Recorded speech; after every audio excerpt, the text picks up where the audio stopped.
your own belief system to maybe rebrand as like a anti-cancel culture Fuck guy? no. Do a Hell right-wing no, pivot? bruh. No, dude, that's like the worst thing you can do. No, but like real shit, and I've never said this on a podcast. Well, 1 week after getting canceled, I got a job offer from InfoWars. Wow. Yeah. So it's like, it's funny, like people always say, Good thing you didn't take it. They're not doing so well now. right? But people always say, like, when you get canceled, like your career's over. Mm, No, it's the opportunity to begin a second career right. in like that sort of like free speech warrior space with like Russell Brand in them. Yeah. Yeah. But I didn't want to do that because I'm not aligned with them in the way they talk and think about things.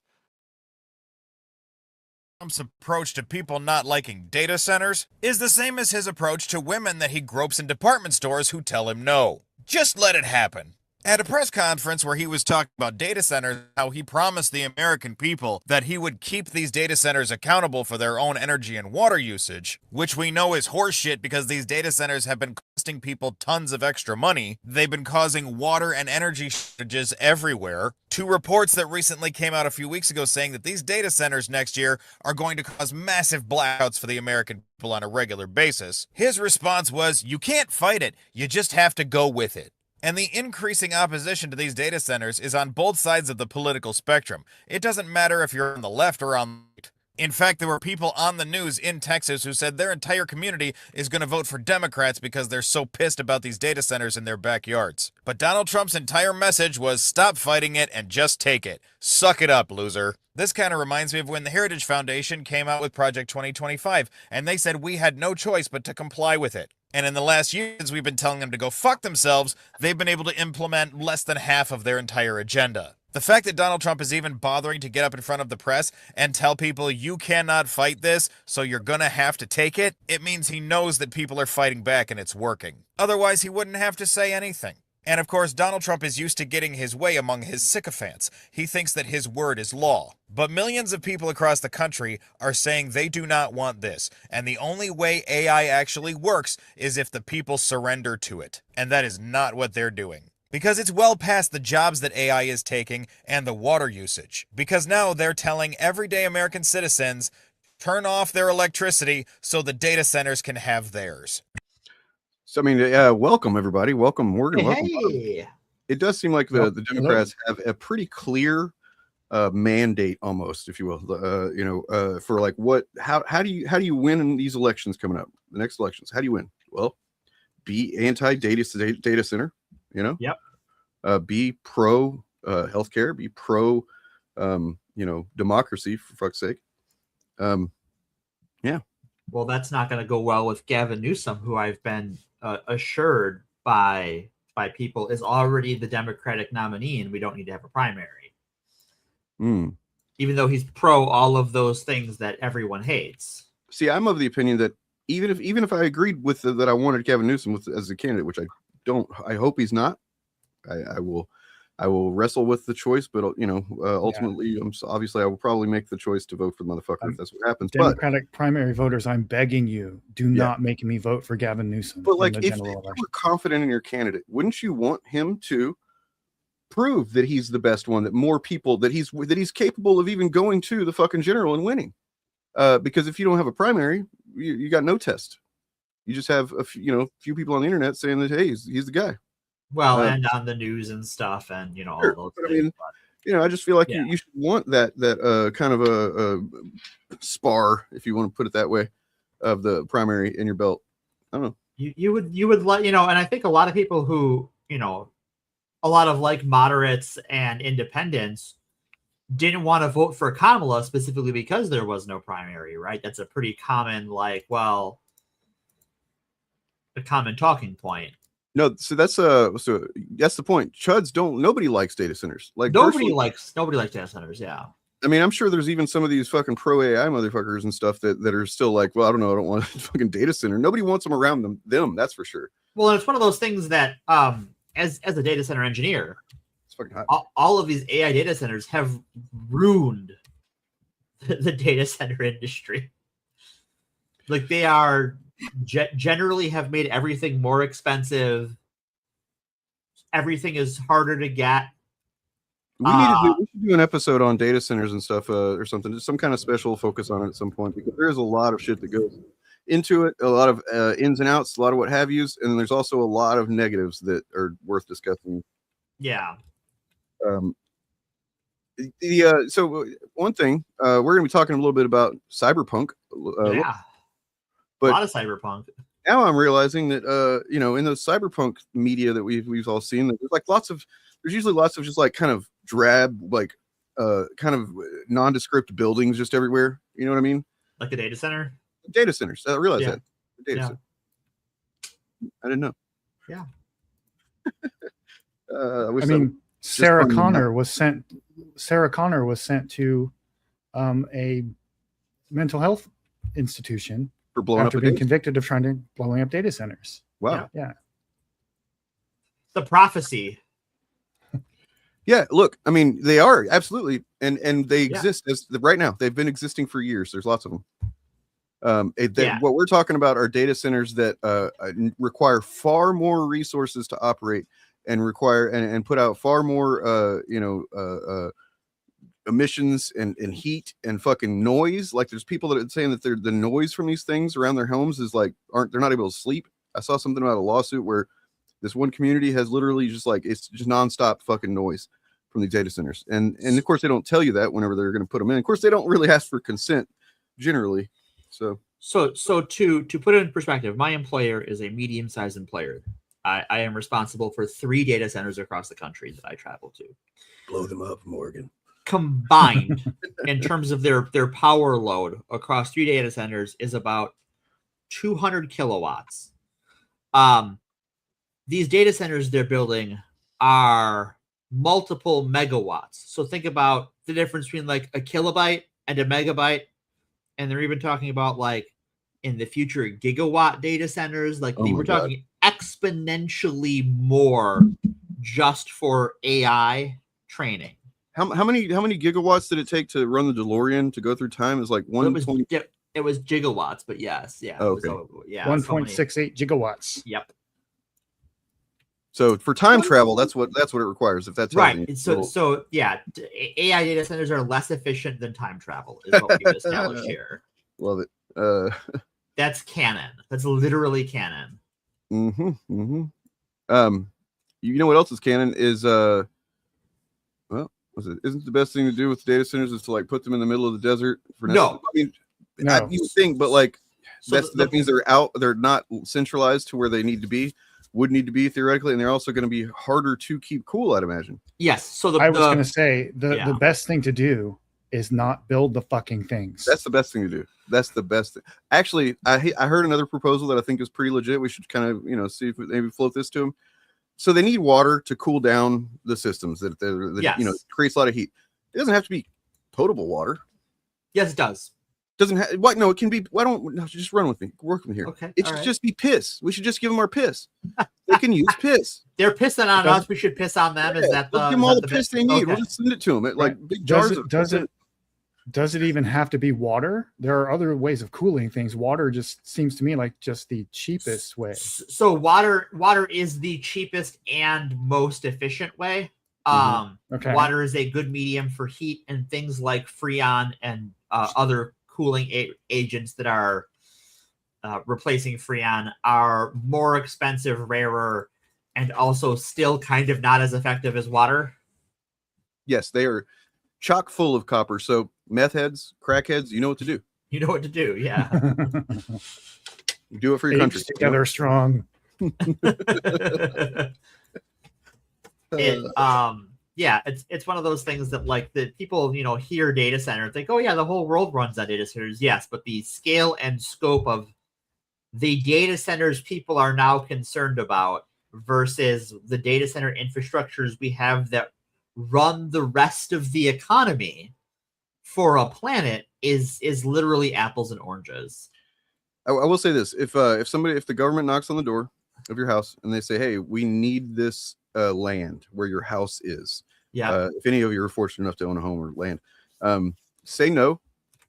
And then they're going to offer you money right out of the gate because they have to. But then if you can also just say no, and they can't do anything about it except so far, I've been listening to something about this the other day. So far with this instance of, especially in Georgia right now, if you just say no, they'll offer you like twice as much next time. And that's the thing. You can choose to do what you're going to do there. It's not like you're going to stop the data center, grift if you stand in the way. But we're just saying, don't take the first offer that they give you. Right. Never take your first offer on eminent domain. Because eventually, especially in a state like Georgia right now, they're going to get your house because the state will use eminent domain to get your house. Yep. But make them work for it. Make them work, make them pay a little bit, make them shell out some money, because they would love, when you think about the kind of money that they're going to, oh man, it's so fucking infuriating. Every angle of this shit is fucking infuriating. And I don't know, from the scraping of information, data, content, to the fucking quality, if you want to call it that, of the output of the bullshit they're making, to the chat bots that people are falling in love with and getting into a cult following, and like killing themselves, killing other people. It's fucking infuriating, and it's to the point where like this almost seems like it almost seems like those things that they're kind of painting as the outliers are the goal with some of this stuff.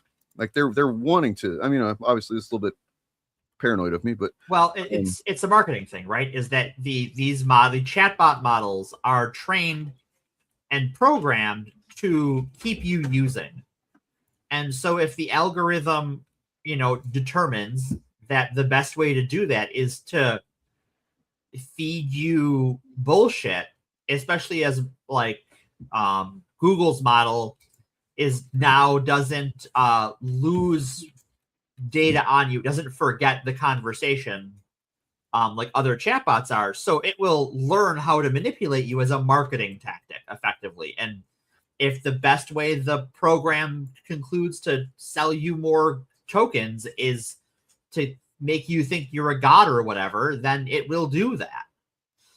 Speaking of which, before we move on to movie stuff and all the fun stuff, we're going to get into the fun stuff. Trust us. I'm glad.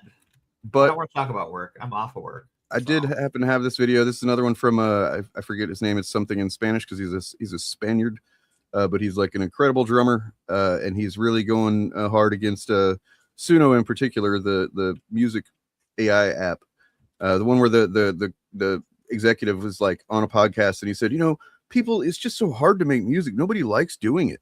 What? It's just, he literally, and it's like, you clearly have never made music. And because yes, it is fucking hard. It can be frustrating. It can be fucking maddening making music. Yes. But I don't think I've ever thought, I don't want to make music. I just want to have the result of music. Right. I don't paint minis because I'm good at it. I paint minis because I like painting minis. Yeah. Well, so he's got this campaign he's doing. He used to sell shirts on his this YouTuber. He's huge, got millions and millions of subscribers. Just blown up whenever he started doing drum videos several years ago. He just blew up instantly. He's incredible. But like he used to sell shirts that said drum and bass, and then it would have the D and the B kind of marked out, so it said rum and ass. But now he said he's not selling those anymore. He's selling these new shirts. You'll see it. Major actors left. Oh, wrong thing. My bad. Uh-oh. This guy right here, it's not really enjoyable to make music now. And his company stole all the music that humanity ever produced by bypassing the copyright laws of all the streaming platforms. I'm not talking shit. They admitted to it on court and nothing happened. Well, they built a company called that's actually worth $5.4 billion. A lot of money. And people got mad. He does do a pretty cute little error here. I guess they maybe don't have the Atlantic in Spain, like as far as the journalism outlet, the Atlantic. Sure, yeah. So whenever he encounters it, he thinks, you'll see, but it's pretty fun. Okay. And you see, the good thing about people getting mad is that they organize. So some good folks decided to create a database called The Atlantic, where you can actually check which companies have used your art without your... So I'm guessing that I don't know if they're associated with The Atlantic or if they just posted it there or whatever it is. But I mean, I don't think it's just The Atlantic is... I don't know. But I don't know. Look into that for sure. your consent in order to train their generative models, not only for music, but also for video, graphics, and all sorts of things, right? So every single musician ran to the website and checked if they were stealing their music, and of course they actually did, which is f***ed up, but at least now you can take legal action. But since this website includes all the generative AI tools, I thought to myself, instead of checking with my band's name, I should check with my content creator name. So I looked it up, El Estepario Siberiano, and apparently a company named Runway Gen 3 has stolen 572 of my videos, just so that people can do this. Oh, it's so gross. Cute. Now that pisses me off. Long format music video. So he goes on to because I feel like my shit's kind of choppy for some reason, but he goes on to break it down in a way that I never would have thought to, but it makes sense. So he's like, you can stop with just looking at how much money those videos earn on YouTube. He can look at that and then you can say, so they've technically stolen, around about this amount of money from me, right? But then the way he does his videos typically, because he'll do like covers of songs and stuff, and he says he takes like usually a week to practice several hours a day to make sure that he's got the cover just like as best as he can do it before he films it on a Sunday. But he hires a video camera guy, he hires a sound guy, and he hires an editor every single time. And then so he like adds up the money that he's spending on that just to make a video. And so they're technically stealing from that much from him too. And it's like, holy shit, it's pretty fucking gross. These people are the worst. AI people are the biggest thieves and pirates. Like think of everything the recording industry and the movie industry and the TV industry did over decades about piracy. Yeah, and now it's so fucking nakedly like, oh, so you were always just full of shit. You were just mad that like we figured out a little hack with getting movies for Oh yeah.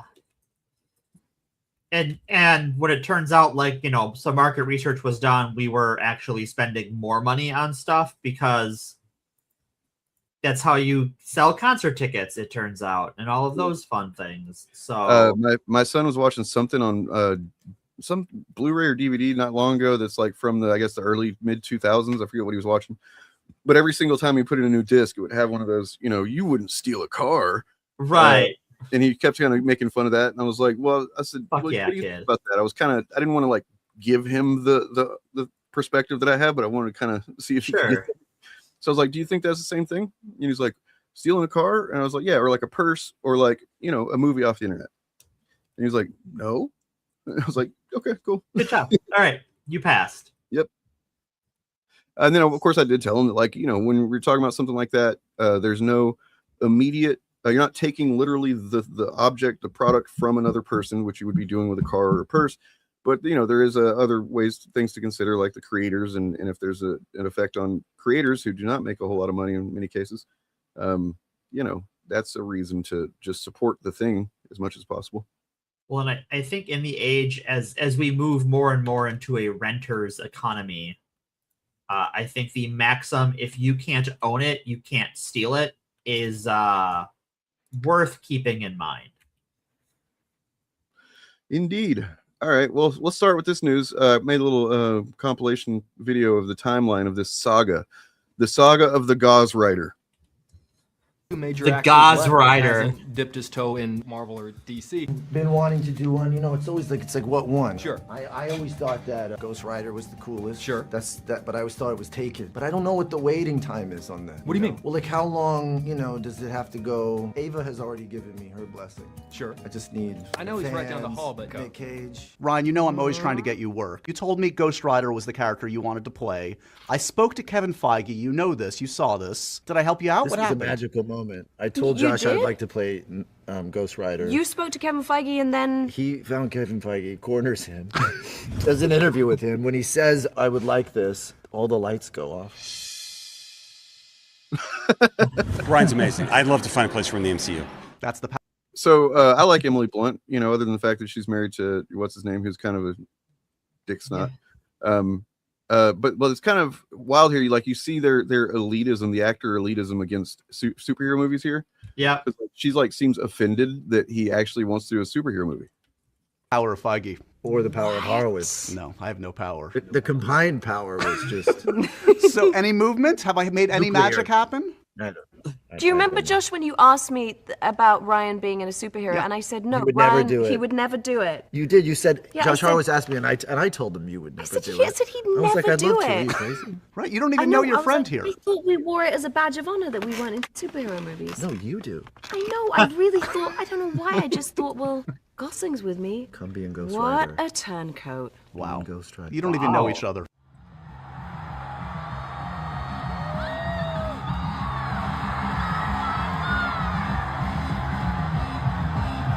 There it is.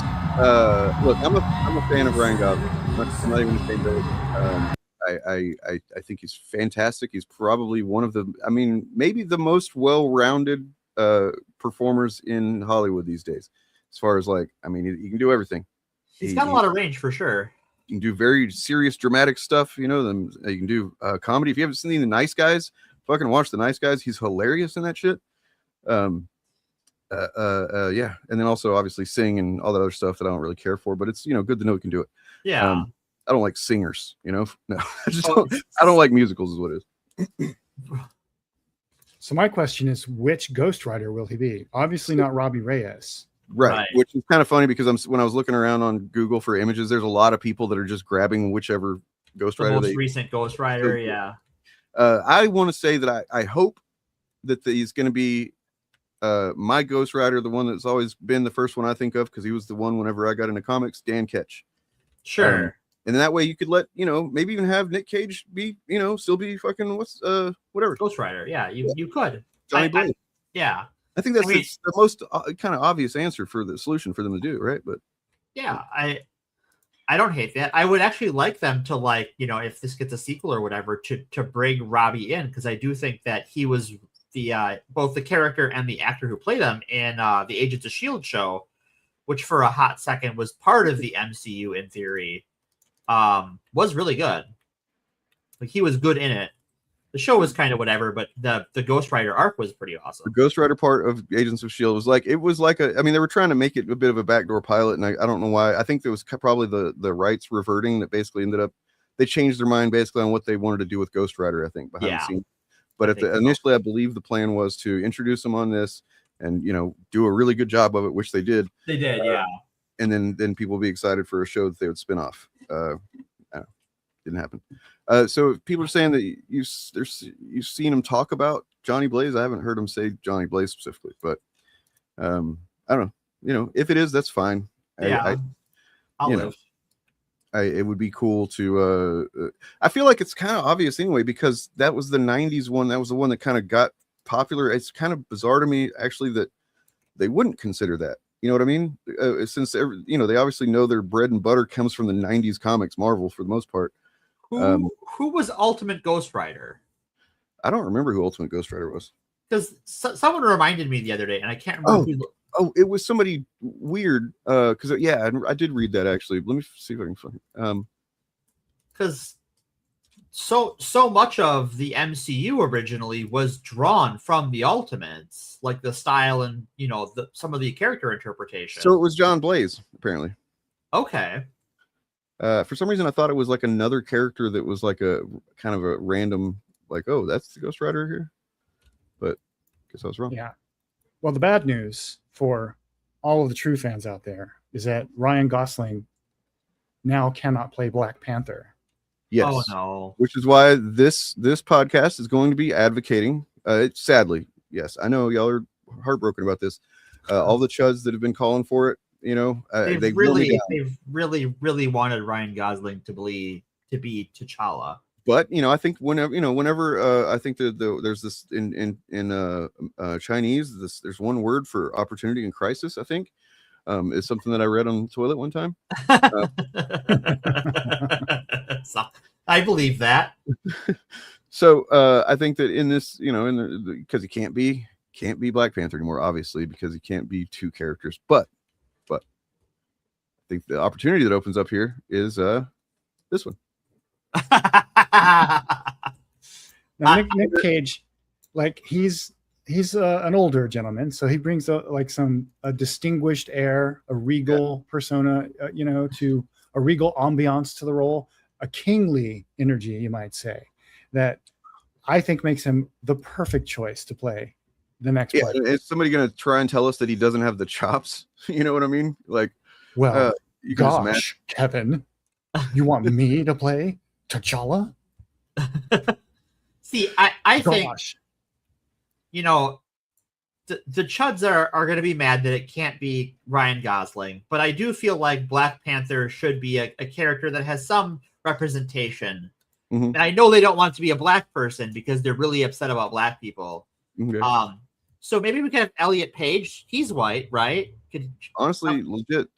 Yeah, and he's also like, and not even saying this as a joke or to be ironic or anything, exudes masculinity compared to a lot of these fucking chuds. Yeah, he is certainly more masculinity than any chud with a YouTube channel. And just as an aside, the average height of Greek warriors in the Bronze Age was about 5'5" tall. So that would make his casting in the Odyssey one of the most historically accurate elements of that movie. Yeah. So he's already got that, under his belt too. So I don't know. I think he's a little too young. Okay, fair enough. The role of a king, we need to see a seasoned T'Challa, right? Not the new. They've already done the story where he's the young prince who becomes the king and has to take on the burden of kingship and reconcile being a good man with having power. We need to see a story about a man who's been a king for a long time, and he's kind of burned out on it, and he finds his magic again through some adventure. So I say Nick Cage over Elliot Page. As good as Elliot Page is, okay, all he right. has many more years ahead of him to take up the mantle, and Nick Cage is kind of in the twilight of his career. So sure, let's let him go out on a bang. Sure. I just had a whole like imaginary thing, and while y'all are talking about that just it made me really, really happy seeing this. So Frank Castle. Now imagine John Bernthal, Frank Castle. Just imagine if they had the balls to do this. Marvel, you don't have the balls to do this. So maybe Frank dies in Spider-Man Brand New Day or whatever. Maybe then what next thing he's in, something like that. And maybe first you do the Frankencastle story arc. Oh right? yeah, I would legit be down. But then after that, then the follow-up could be Cosmic Ghost Rider. John Bernthal the whole fucking way through. I know he probably wouldn't do it. He probably would scoff at the idea. But yeah, man, that'd be fucking crazy. I'm honestly hoping that a Ghost Rider movie means that we are getting a Midnight Suns movie at some, maybe not a movie, but the Midnight Suns. I think so. Based on how this came about, I think it's just going to happen because you can find. I was looking through, the history of this whole thing because I didn't know that he even said that until I actually saw that randomly the other day, like before the announcement. And then this was the announcement yesterday. I was like, "Whoa, that's fucking crazy timing!" That he had at one point said that he wanted to be Ghost Rider. And then I saw where Oscar Isaac at least one point said, "Do it, Marvel. It's obvious. Just do it." Talking about Midnight Suns. Oscar Isaac being, Moon Knight. And yeah, so I mean, I think that you already got two name actors that are excited about doing it. They want to do it. Yeah. It just seems like a no-brainer. And they've already introduced multiple characters who have been or could be, at least in a live action version, great members of the roster. Who are we missing from the Defenders? Because I think we have everyone now from the original Defenders lineup, right? We have Hulk, Namor. Yep. Silver we Surfer. Have Doctor Strange, Silver Surfer. Well, we have a Silver Surfer. Yeah. So can we do? But in the MCU, as far as Midnight Suns goes, we've already got Doctor Strange, Man-Thing, Moon Knight, Elsa Bloodstone, and now Ghost Rider, and maybe Blade. Bring Ryan Reynolds back as what was his name? Hannibal, whatever. Oh no, no. Which was basically just Deadpool. Just Deadpool. Yeah, Hannibal King. Yeah, that's it. That's the closest we've gotten so far. But I mean, yeah, I do feel like this is a bit of a consolation prize for them just biffing Blade. And I do believe that's. I mean, obviously, ultimately, it's the studio's fault, but I think that maybe Mahershala Ali was a little bit too wrapped up in it, in the same way that Edward Norton did with his Hulk movie, and that's what the issue might have been based on. Like I mean, it's been a while since we've had an incident like that, so I feel like we were due. Sure. Well, I mean, they fucked it up because he literally called them, and I think they just you just won an Oscar and you decided the first thing you want to do is call us and tell us yes, of course, so then you tell a newly minted Oscar winner who's as talented as Mahershala Ali that it's your play's yours, then kind of give him a little bit of license to carry the flame, so to speak. Sorry, you either have to let him do it or not, right? You had to either let him do whatever the fuck he wants to do, or like set ground rules right away, and they kind of got wishy-washy on it. From what I've read, they kept turning in scripts that made him that essentially sidelined him for his daughter character. See, that may be true. Is there probably a lot of this is true, but the thing that I saw was aside from that is that he kept wanting to choose the director, and they were like, we basically don't have confidence, or we don't have faith in those directors, so they tried to meet him halfway in a couple of examples and whatnot. Bo DeMaio wrote this part of the screenplay, or one of the screenplays, so I'm sure it was great. Because I mean, look, the guy can write a good show. Yeah, the guy's a piece of shit, but he's a huge. I saw his fucking YouTube channel pop up in my recommendation the other day, and I'm like, really? He's a YouTube channel? He's fallen that far, obvious. Huh? It's not as obvious. Morgan, everyone except you has a YouTube channel. Oh, is that how that works? Okay.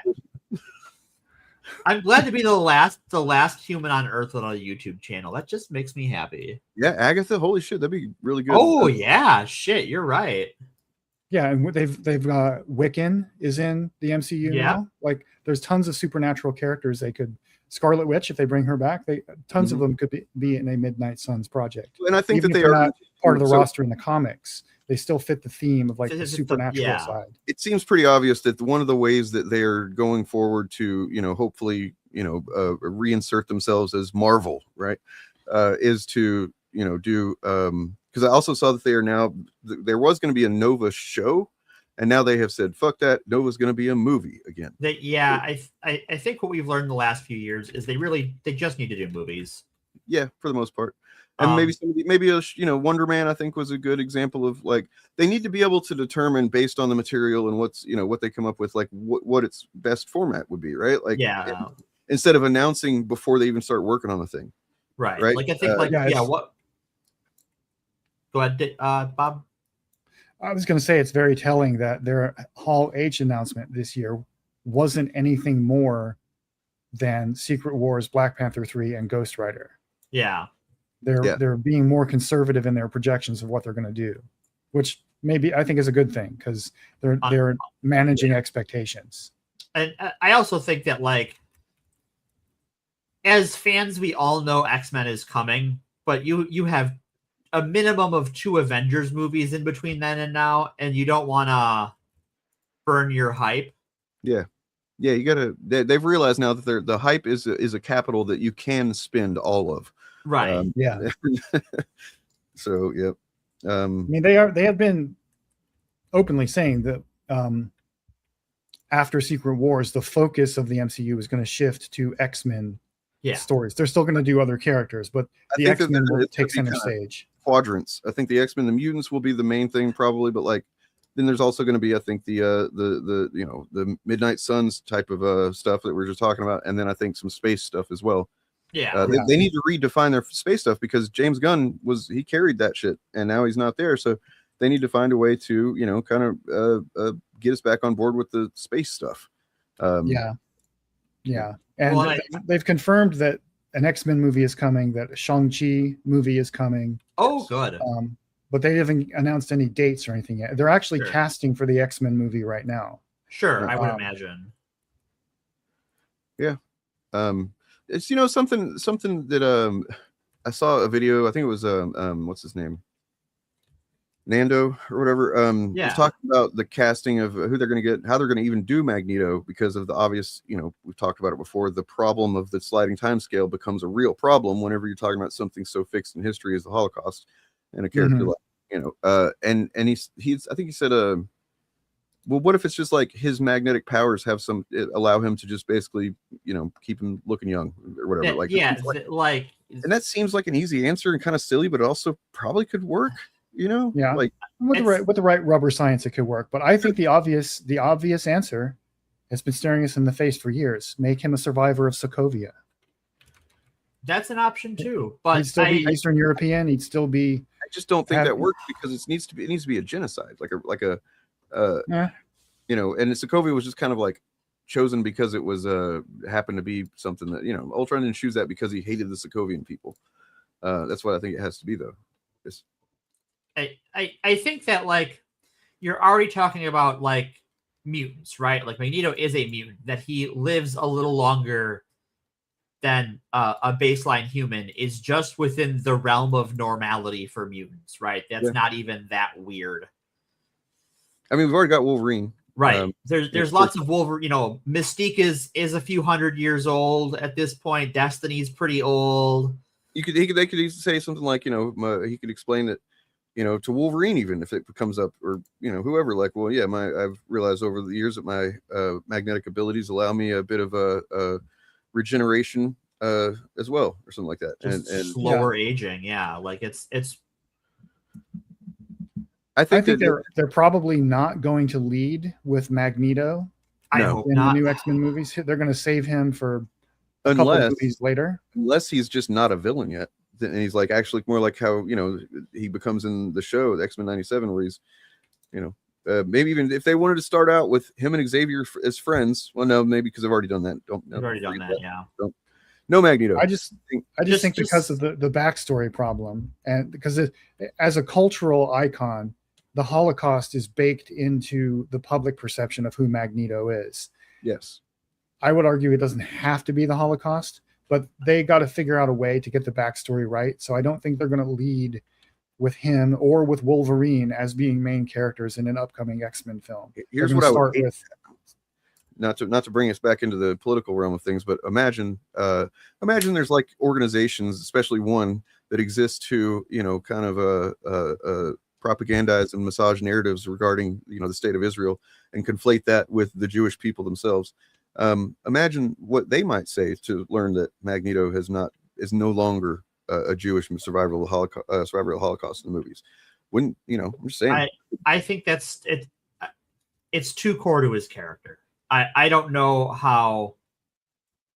And also, you do have the benefit of history. Like, you're going to pick a genocide that's fresher in people's mind to be his origin. Like, and you don't want to pick a fictional one to be like, oh, okay, well, like, oh, you made one up. You couldn't do the Holocaust. So considering the world in which we exist and whatnot, that maybe it's maybe kind of responsible to continue making him that just to kind of keep that as a in popular consciousness, I suppose. I don't want them to do what they did with the character in Cap 4, where they just completely removed any reference to Israel or her being Jewish. Just like the way that they make some characters asexual, like a lot of characters in Marvel apparently are kind of asexual. They kind of a-Israeled. Yeah, I don't think that's a healthy idea. Yeah, probably not. But I'm sure they will figure it out, or maybe they already have. But I think that the thing to do, when I've said before, as a Wolverine, as my number one guy fan, I don't even want to see Wolverine in the first movie. No. Give other X-Men time to shine. Yeah. They're probably I think it's obvious they're going to kill off the Foxmen by the end of Secret Wars. That would be fucking badass. Honestly, that's the only thing that I would be like, okay. I'd be like, okay, we're doing this, huh? Yeah, but this is why they won't do it. No shot. But what we have to do as people now is we have to hold the line on this Palestinian genocide that's been happening, and then hopefully maybe in the next reboot or the next reboot after that they can do something like that, because it'll be just such established history that people will think of that in the same way that we think of the Holocaust. The numbers won't be the same, but still, I mean, there have been other genocides between the Holocaust and now that were relatively famous that could be used, but they don't stick in the public imagination like the Holocaust does. Right. No. So it's gonna they've got to, they're going to have to work something out. And Yeah. I don't think they want to start with Magneto. I don't Glob think Herman solo movie, or I'm out. Marvel, I'm fucking Oh out. fuck yeah, let's go, my man, the Glob. Just fucking fretting and making some food. That's all I want to see. He's just fretting. I will say the only good thing to come out of Age of Revelation is like Hunter Killer Glob Herman with the sniper rifle. That was pretty badass. Oh yeah, that was pretty badass. And then everything after that, downhill. Like just team him up with Strong Guy, and I'm totally in. Yeah, if we could do the non-sexy X-Men, like call them the X dorks or something. No, call them the X-Men, but just like none of the sexy ones. And I love my sexy X-Men, sexy X-Men. I was saying about him one time. Little callback there to the Wolverine is gay song. Wolverine is gay. But in all seriousness, I think it would be interesting. They will not do this, but I think it would be interesting to see a Magneto who has his origins like in the Rwandan genocide or the genocide of Muslims that happened in Bosnia and Herzegovina in the 90s. Something like that would be interesting, but those aren't as iconic to people as the Holocaust. So they would have to do not a lot of explaining, but they would have to do some reminding and some updating for people who have been born since those things happened and don't have any cultural memory of them. I also think if you wanted to modernize his portrayal while still keeping it grounded in the Holocaust, you could cast an actor who is less white, right? There's a lot of non-white Jews that died in the Holocaust. Yeah, but the issue I think with the Holocaust is the time. It's been almost 100 years since that happened. Magneto's a mutant. That's fine. That's what we right. started. If they can establish when they introduce the X-Men in the MCU, if they can do something to establish that mutants just live longer, fine. Maybe that's what they'll go for. I just think that like there's so many straws in Magneto's character that tie back to that it would be hard to reinvent it and not lose something in the character, right? Because it's not just any genocide, right? He is a Jewish man, and it's a confounding problem because there's the meta stuff, the meta consequences of choosing that too. So like we talked about, there would be people upset for various reasons. You know what I mean? Whereas like keeping them the same, people might just be upset because like Nazis might be upset, but they're always upset.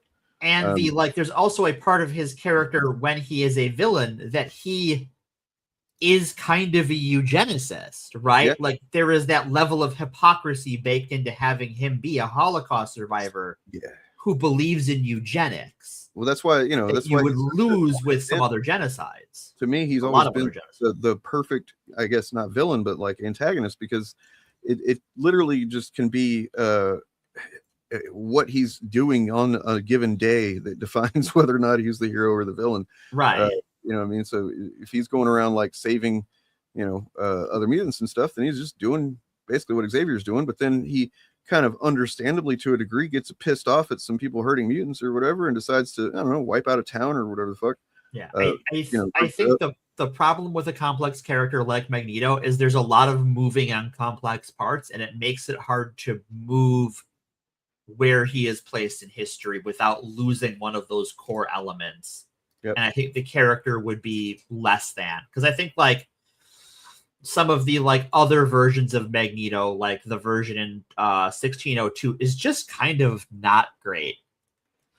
I don't remember that one. What was that about? What's that? That's the one where Captain America gets sent back in time to 1602, but there's always like a version of everyone else. Yeah. And he's just like some priest. Oh. Who hates people. I forget the specifics. I just remember being underwhelmed by it when I read it like 15 years ago. Yeah, that would kind of just immediately take some of the weight out of his character. Yeah, like it just like there's so much there that like it's Anyways, we have lots of more fun stuff, and I'm tired of beating up Bob. Yeah, Bob. You okay, Bob? You gonna be okay? I'm fine. Okay. I know. As long as we get Nick Cage to play T'Challa as his final performance. As God intended. Right. As God intended. Yeah. So what else do we have that came out or was announced? What do we got? Well, we got new Reacher stuff. We got Rings of Power stuff. Reacher, I hardly know her. I knew you were gonna do that. Well, look, there's history for it.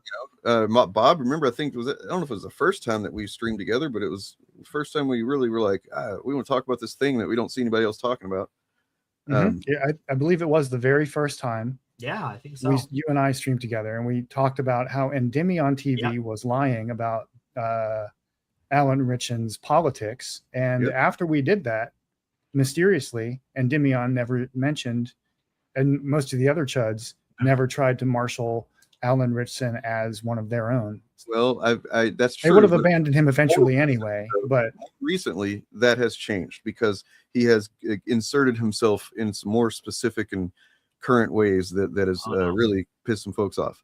So if, what I did was we can look at it in a second if you want, but I did just search for Alan Ritchson on YouTube and found there is a bit of a bubbling up of chud grifting around him now.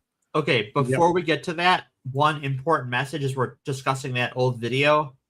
Endymion, if you're hearing this, delete your fucking channel. Yeah, I was gonna say, like, another thing that didn't happen was he didn't fucking delete his channel, which I was pretty clear is what he should do. Yeah. But so just as a reminder, because I know it's been a while and you might not have, you lose things in the mail, whatever. Like, delete your channel. He's gotten around to it. He's been too busy, lying about others people. Yeah. Everything. It's pretty pathetic. That dude is especially just gross. So I shared a link from Discord in the private chat of a meme I found Alan Ritchson that is funny to look at. But yeah, let's talk about what his you are able to share that as well. I know you have that power. I don't know if you knew that, but yeah, I just didn't bother to download it onto my computer. That's all. But I'll go ahead and do that. What the hell? But yeah, the clip is pretty funny. All right, so what are the chuds grifting on while Bob is getting that loaded well, up? Let me find that. While I'm finding that, here's a pretty recent thing. This is pretty great. A lot of actors that are afraid to kind of like speak their mind and kind of like give it. Josh Horowitz again. He's just in everything, you know. He really is right in the middle of everything. Shit, I told you, I'm missing that gene, dude. I need that because it's honestly, everybody's scared around me for what I'm going to say. Everybody's scared. My publicist right now is like, I say she's like biting her nails. Her nails she bites her nails down to the cuticles. They're just tiny little cuticles left. And so, what is this idiot going to do? I just have to. She actually showed me her beautiful nails right now. It's like people I think are a little bit afraid of me because they're like, he's a loose cannon, and I'm not. I'm just saying the shit that everybody should say if they give a shit about humanity, And why am I the exception to the rule, bitch? Everybody else speak up. You are all feeling the same thing, you idiots. Like get loud and stop like kowtowing to the wrong people. Stop bowing down to people that like have power. You got power too, man, and power in numbers, dude.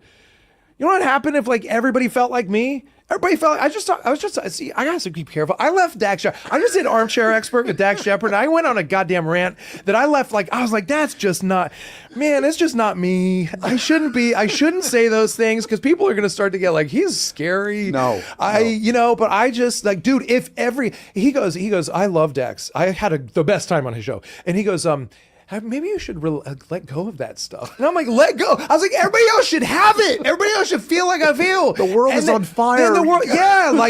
Mad about the way things are and the abuses that are happening. The Epstein files. The fucking Epstein files. God damn it. Where are they? It's a fucking law, bitch. Show it. You fucking pedophiles. I shouldn't say fuck because I'm a Christian and people are going to go like, how can he say fuck and he's a Christian? Because that is something that should make you want to say fuck. Sorry, God.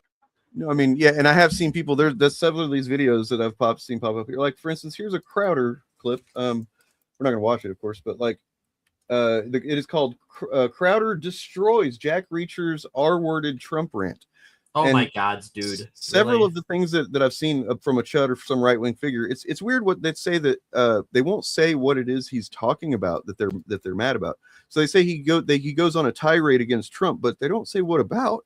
If there's Right. room, you can put it about the Epstein files in there in your headlines, guys. You should put that. It's weird. They used to put the Epstein files in all Just- their headlines. Bob, isn't No, that right? just- They used to always. Yeah, just let Alan finish. He hasn't even mentioned Trump yet. Let him get to the relevant point because it's pretty funny. And then I'm sweating now. This is my fucking politics, dude. I would fucking railroad these fuckers. I would get those Epstein files out in 2 seconds. Yeah, dude. 2 seconds. Fucking move out of the way. Like, get out of there. I don't care what room they're in, bitch. Move. Like, give me the fucking manila envelope. I will get you the Epstein files. Sorry. You got my vote. Whatever you want to run for, you got it. Don't you want to see what's in there so that we can hold people accountable? These fucking rapists? We're just cool with it? That bitch has the keys to the nuclear. He's like all up into 13-year-olds. Like, dude, what? Go to jail. Go to jail. All right, what are we talking about? Yeah, brother. He's That's all up awesome. in 13-year-olds. Wow. Fuck yeah. So Yeah, it's weird Crowder didn't want to play that. All right, I'm going to share the picture real quick because this is All the right. perfect time to show it. Excellent. Fuck yeah. Fuck yeah, brother. And That's you know, we odd. talked about then that I had just kind of learned all this about it whenever we did that video, Bob. But like I you know, paid attention to it since then. I've watched Reacher for one thing, and I'm very excited for season 4, which looks honestly, probably more exciting than any, like as far as like a lot of action seemingly compared to previous seasons maybe. But it just looks great. And yeah, so this is a guy who has bipolar disorder. And he, I think, had some kind of other issue with his health when he was a kid. You know what I mean? And he's just like gone on to, you know, make this out of himself. And then, you know, he doesn't sacrifice who he is. And this is somebody he's a very devout Christian.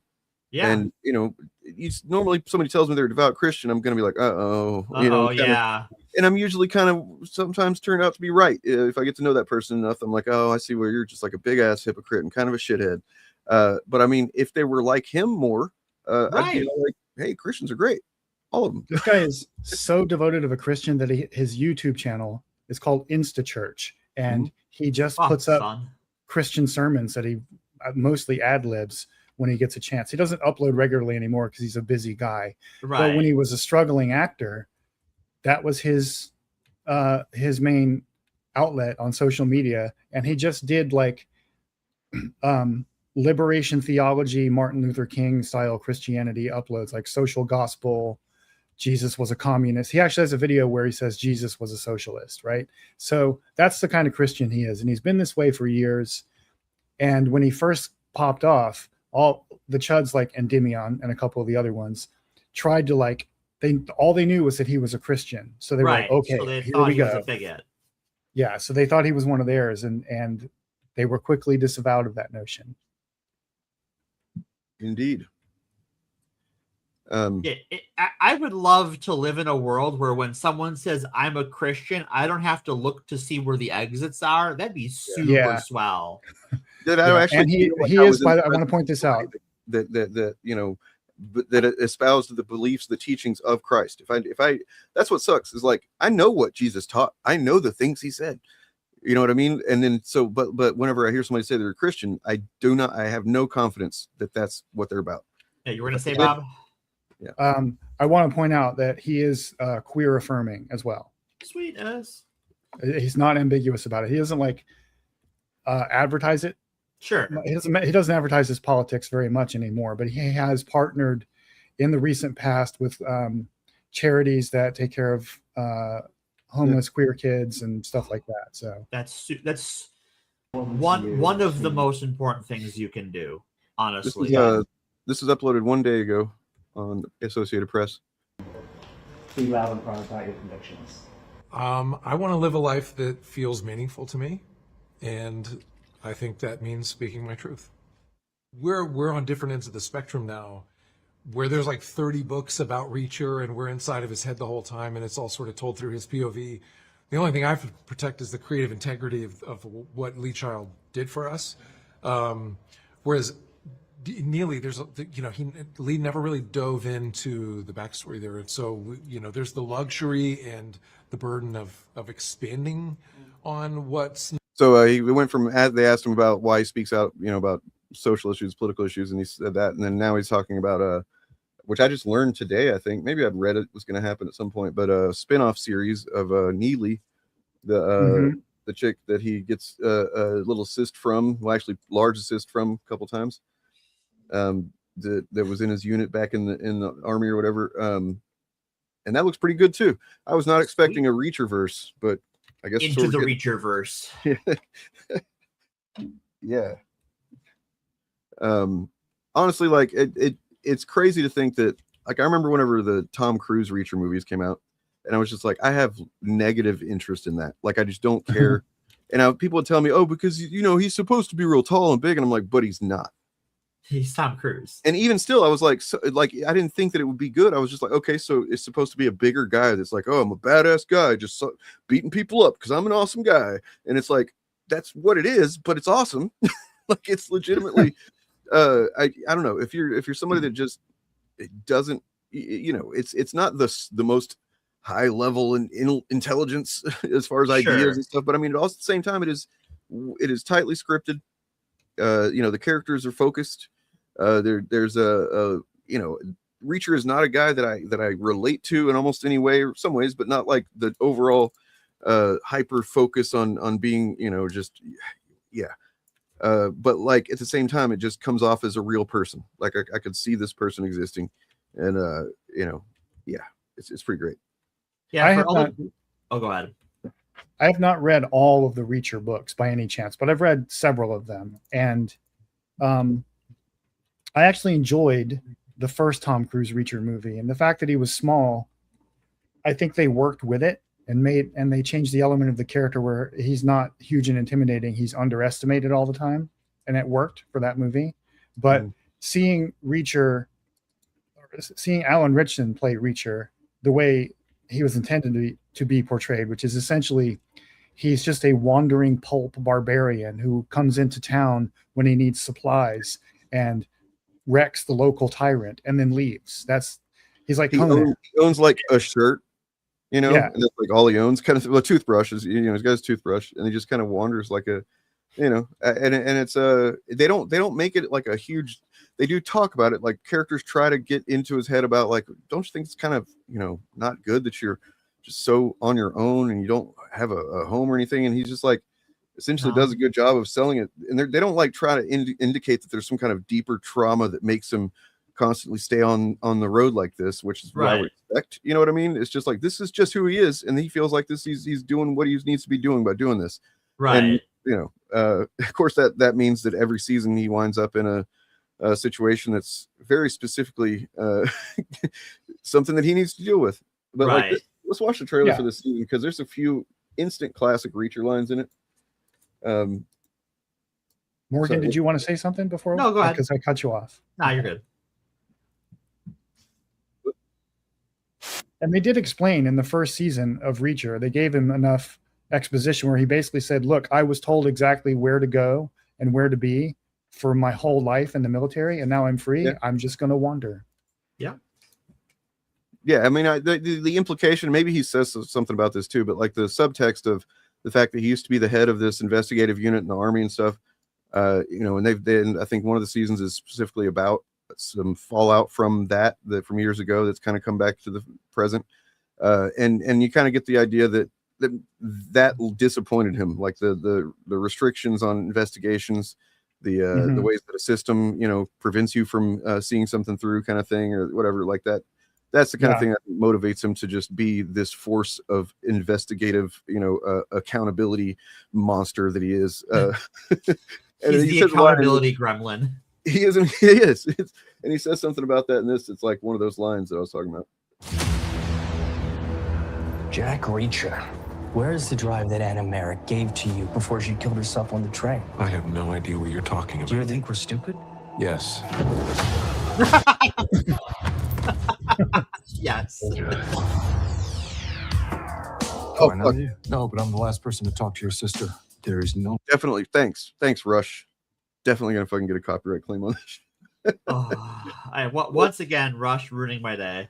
Every day, it's like once a week at least. But it is a really fucking good song choice for this trailer. When did my sister killed herself? Show me what you have. Your sister's involved in something big enough that the federal government's worried and people are trying to work me over on the street because of it. Why do you care? I'm good at not letting people get away with things. That's the line, right? That's there. a good line. You were in the wrong place at the wrong time and you saw the wrong thing. Walk away. No. No. God damn, that looks fucking horrifying. Pulling his head through the bars. I love how like there's so many instances where like in your average, even a talented scriptwriter that was working on a script about a hero, badass hero that's gonna end up in a situation, he's gonna save the day or whatever. They would have him say something specific and like longer and like something that sounds meant to be cool, right? No is cool. But no, they just have him go no. Like, yeah, it's just fucking, and it's perfect. And you've got an actor who can deliver it, right? Because like not everyone can make that no work. He makes it work. You can't do like that. Shut up. They weren't the only ones who wanted it. 2 people tried to kill me over it. What happened to those people? They got away? Context, got away? They did not get away. They did. No. Probably. That depends how you define away. They got away from this life. And they have shown some various ways that they've gone about. He and his friends have gone about. If some like really when it's really bad guys, like some truly vile fuckers, they will make sure that they're just never found. Right. Like in the I think it was second season where they kind of hid some bodies of some bad guys in some drying cement underneath a building that was being erected. So yeah, they got away.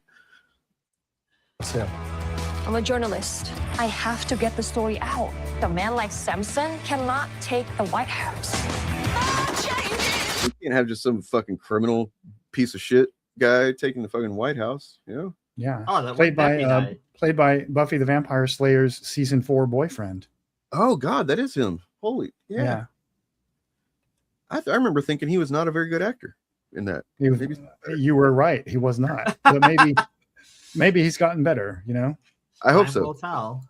Because he was mostly cast. I mean, like, this is an aside, but he was cast in that role to look pretty, and his job in the show was to be kind of a dumb jock. So maybe he was playing that role really well, and Mission we Chaplin? all thought he was bad at acting. Some task force though after that, where he was like a cyborg or some bullshit. That was crazy. Well, he was part of a secret military unit, but his persona was he was a jock. I'm sorry, gentlemen. I have not watched Buffy somehow. I know I'm the last queer person who hasn't watched Buffy. There's a cyborg in Buffy? Morgan, it is the most like this show is, I mean, it's for the most part. Am I wrong? He's like kind of a cyborg, right? No, he stays human the whole time, but there is a cyborg in the show that is like so like they do retell a lot of the classic gothic monster things. Sure. And season 4 was Frankenstein, basically. So the big bad is like a Frankenstein monster, but because it's modern day, he's also partially cybernetic. He's a cyborg. I guess I got my memories crossed, and for whatever reason, I was picturing him as being the guy that became that. No, it was the other guy, the other generic white guy in the show that was added just that season. No, I would say Buffy, you should definitely watch it, Morgan. I think you would probably love it. I did. I didn't think I was going to. I had a gay roommate it was the last place I lived really before I left Texas for Oregon. So I was in Austin, and like I had his gay roommate, and I only say that because he was just very adamant that I should watch it because he's and that's a queer person in the 90s. Yeah, I understand. No, I mean this wasn't in the 90s. This was 20. Same difference. Yeah. But I mean, I had gone all this time without watching it because I kind of just wrote it off as like stuff that's on the CW or whatever. I'm not gonna like it, Sure. And it definitely has its corniness to it, but that eventually that just becomes a big draw for it. Right. Yeah, it's incredible. I think there's some fantastic storytelling that done in that show. That why are we talking about that? We're supposed to be talking about new stuff. Stop it, Dane. Yeah, talk about Reacher. But you are correct. Buffy the Vampire Slayer was iconic, and it changed the way television was made. Right around the same time that like Babylon 5 and Deep Space Nine were also doing long form storytelling with season long arcs and stuff like that. Buffy did the same thing, and it's kind of revolutionized the way TV is made. Yep. And then right after that was whenever you get like Lost and Battlestar Galactica and the next evolution of that. One of those is even good. I'd say both of them were mostly good. I did not care for Lost. That's fine. So I mean, I'm a weirdo in that most people that liked Lost liked it less as it went on. I liked it more. It got way more sci-fi and like, yeah, just fucking wacky. I'm like, yeah, I love that shit. Fucking time traveling islands, fuck yes. He's on the run. I'm not CIA. My van has cuts on it. You think a hat's gonna make you blend in? We have mercenaries, feds, the CIA, and all after this thing. We still don't know why.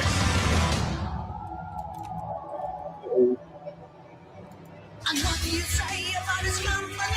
And what do you say about society?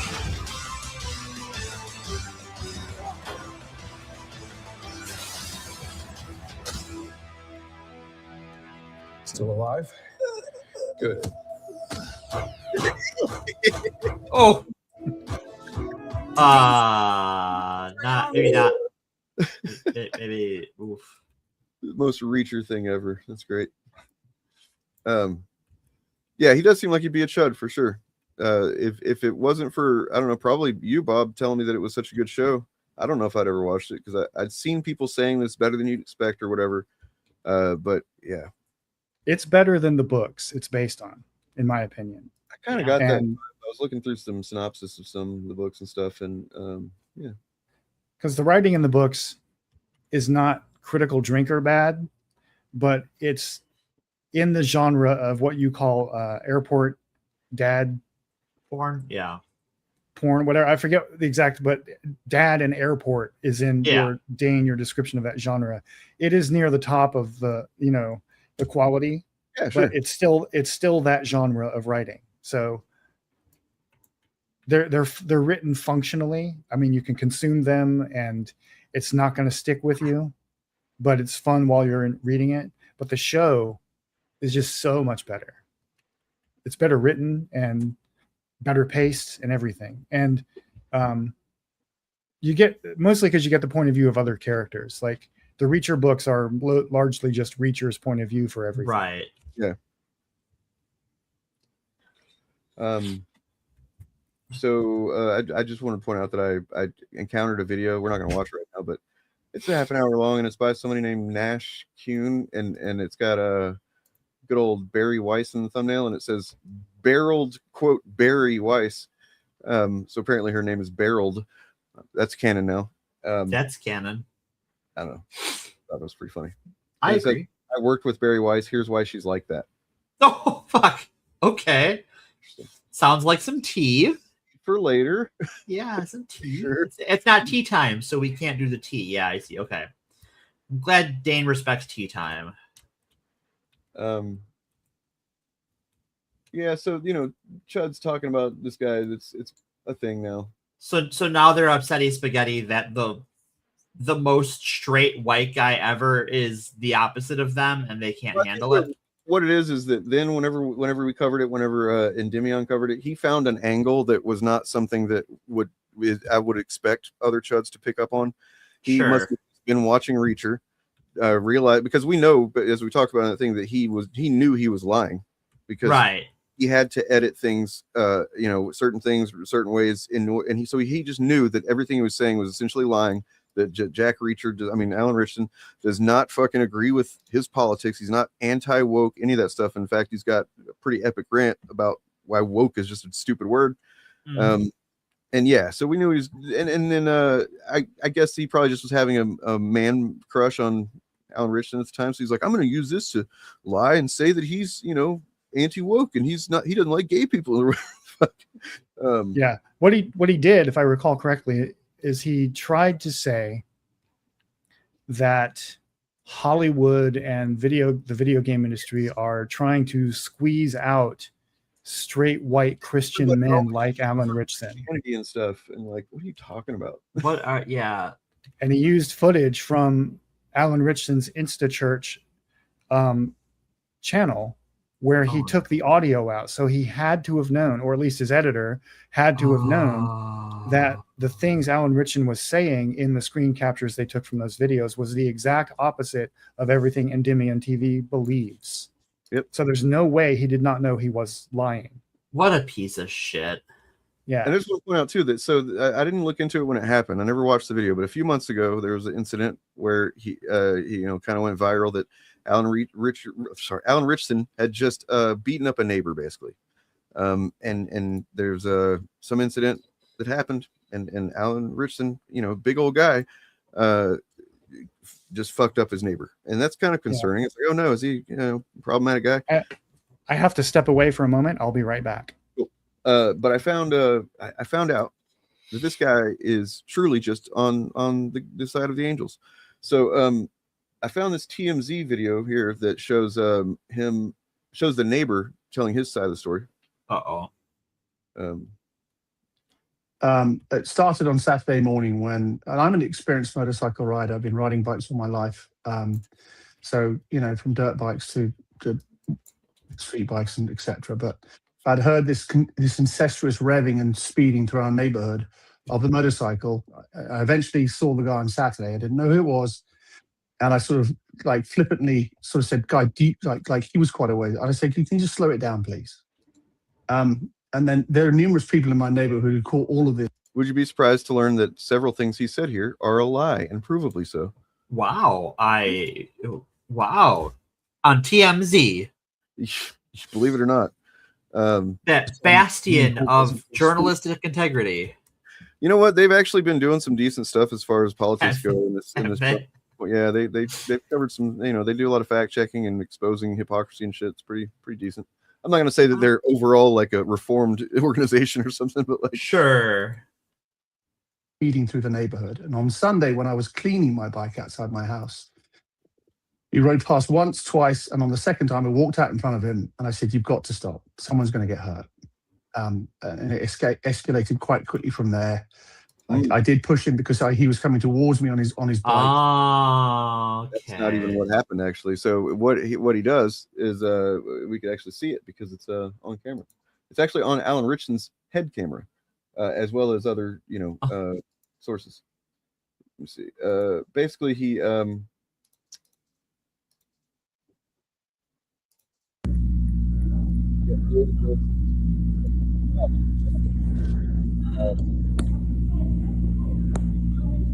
so he's with his sons. His sons are also on little bikes there.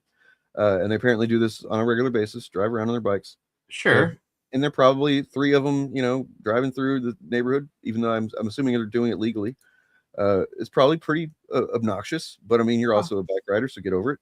Get over. Yeah, you already said you're a bike rider, bro. What you see if you look at Alan Ritchson's camera, his GoPro basically, is that the guy walks out in front of the motorcycle and he has to like slam on his brake, and he almost flips over the bike.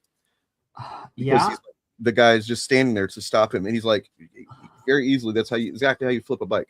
Is you fucking hit the brakes going too fast, and you're gonna fucking flip over. And the guy's a little top heavy too, if you look at him. So he's But like he stops, like, dude, what the fuck? And the guy comes up and kind of yells at him. He's like, they exchange words. They're both kind of being angrily shouting and stuff. And then Alan turns his bike. It's very much like a Renee Good situation, if you will. Right. Where he turns his bike away from the guy to try and just drive off. And the guy steps in front of him again. And like, it kind of pushes him or whatever. So him saying that he pushed him because he was driving his bike towards him is like that cop saying, "I shot at her because she was driving towards me," or whatever. Right. Not in front of the vehicle, you stupid fuck. What a this was like shit. This was like one of the best fuck around and find out. Can you guys hear me? Yeah, I can hear you. Okay, that was one of the best fuck around and find out moments from, I think, earlier this year, where some MAGA guy, because the guy was MAGA. Oh, is he too? Oh, okay. We just watched this TMZ thing where he was lying about what happened. Yeah. And I was listening. I just had to step away. But he thought he nailed Alan Richardson. He thought he had him. And then all the evidence came out, and right-wing media ran with it for like a day. Yeah. And then Alan Richardson was like, "Oh yeah, look at this bitch." And this. the whole narrative collapsed. Like, because the Chuds were trying to build a narrative around Alan Richardson then too. Right. So that was their second time at bat, and they struck out again. Oh, so poor babies. I imagine they're going to be really desperate to try and get him this time. Their poor spaghetti's all upsetty. I'm so happy. Yep. Wait, let's see. We got I'm not happy till they're not happy. So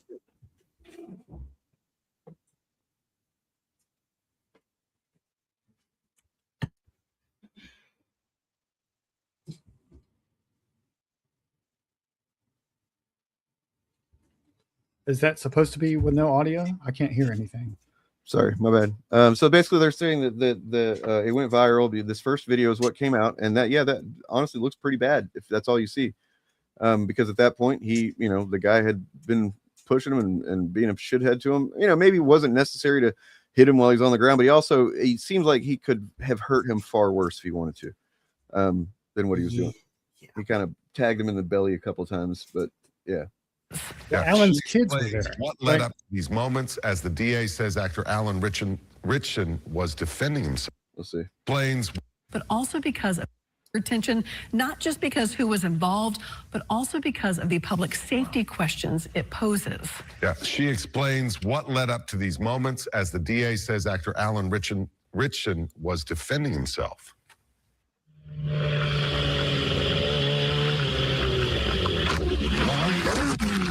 Oh, he did flip his bike. Whoa! Holy shit! I didn't realize that. I was just saying he could have. But yeah. And Alan's kids were there, so that was like putting his kids' lives in danger as well. At that point, honestly, I don't think he did anything that was. I wouldn't. Yeah. You step out in front of a guy that you already. The reason you're complaining is because you think he's going through too fast, I guess. And then, what a fucking dick snot. Are you kidding me, bro? For what? For what? This is video from Alan Richardson's phone, recording as he rolled through his neighborhood with his children. It shows what led up to the fight.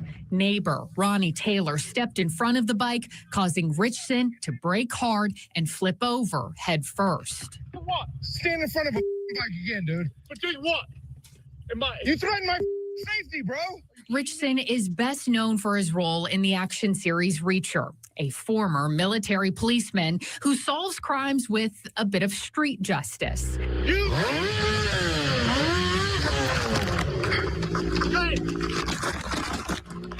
Then Richardson himself delivers a bit of street justice. Sit down. Sit down. Both men get hurt. The interaction lasts about 2.5 minutes, and Richardson eventually rides away. Brentwood police pull up. No, that is right. Why is that address familiar?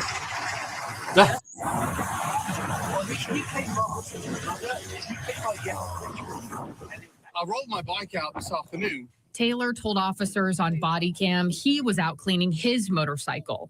He wanted to stop Richardson, believing he was speeding. I was gonna fight him. He's a big dude.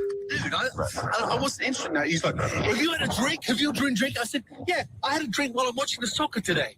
The only person endangering anybody here was this dude. The only aggressor was this dude. Officers go to meet Richardson.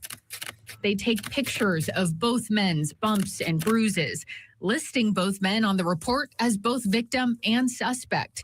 In the end, prosecutors say Richardson acted in self-defense and could have faced criminal charges against Taylor for causing him to crash. Richardson decided not to. Magnanimous of him. Yeah. Mm-hmm. Yeah.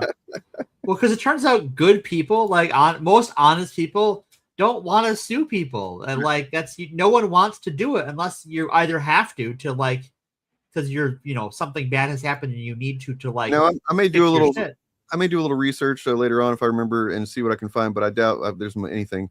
I am very curious what if this guy was aware of Reacher's, I keep calling him Reacher, Richardson's political leanings prior to this. If he's a MAGA guy, Yes. right? Yes, he was. Oh, yeah, I remember he was a MAGA guy. Okay, so that tells me that there's almost certainly, knowing how the MAGA brain operates. You know how they love to just create scenarios of where they can play the victim.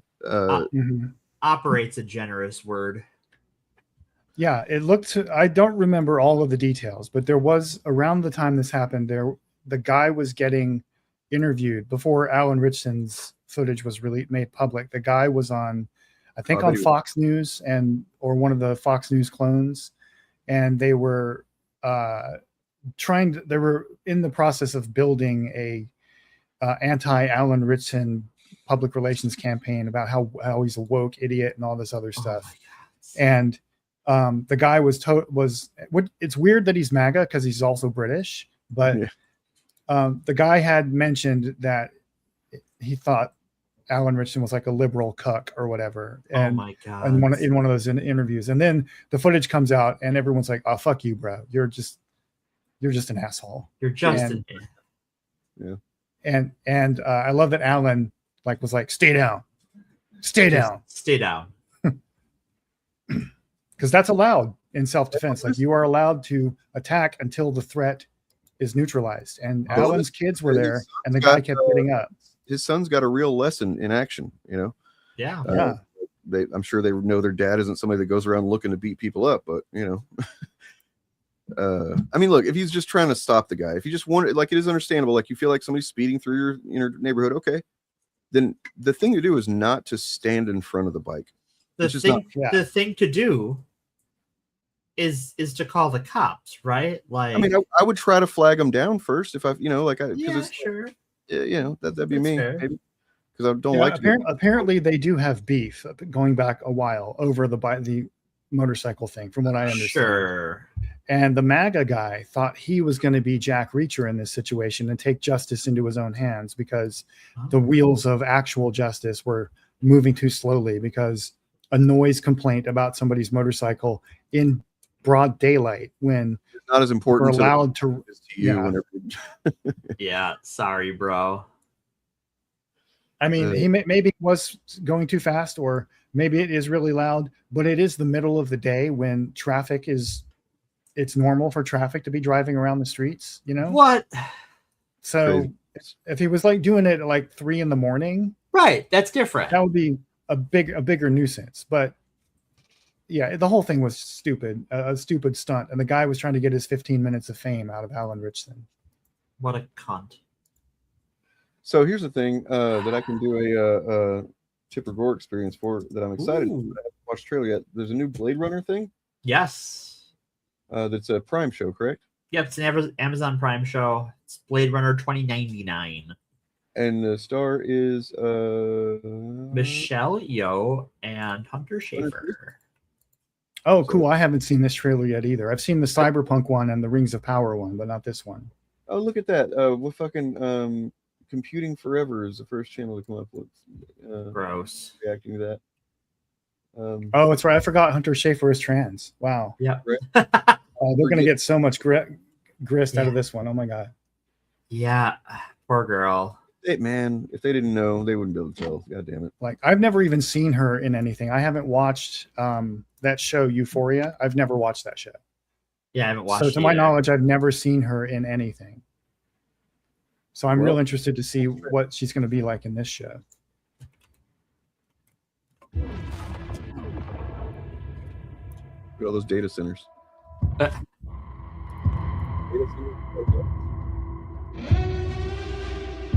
We already fought a war. We lost.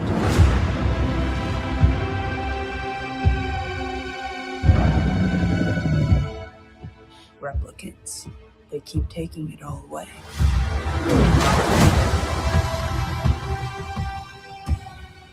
How much longer?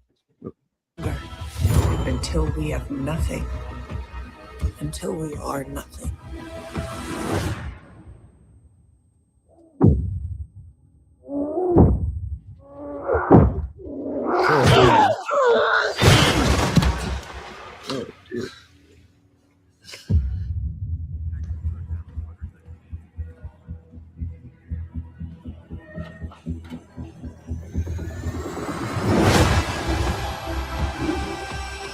The old world forever fights to come back. Humans want what was taken from them.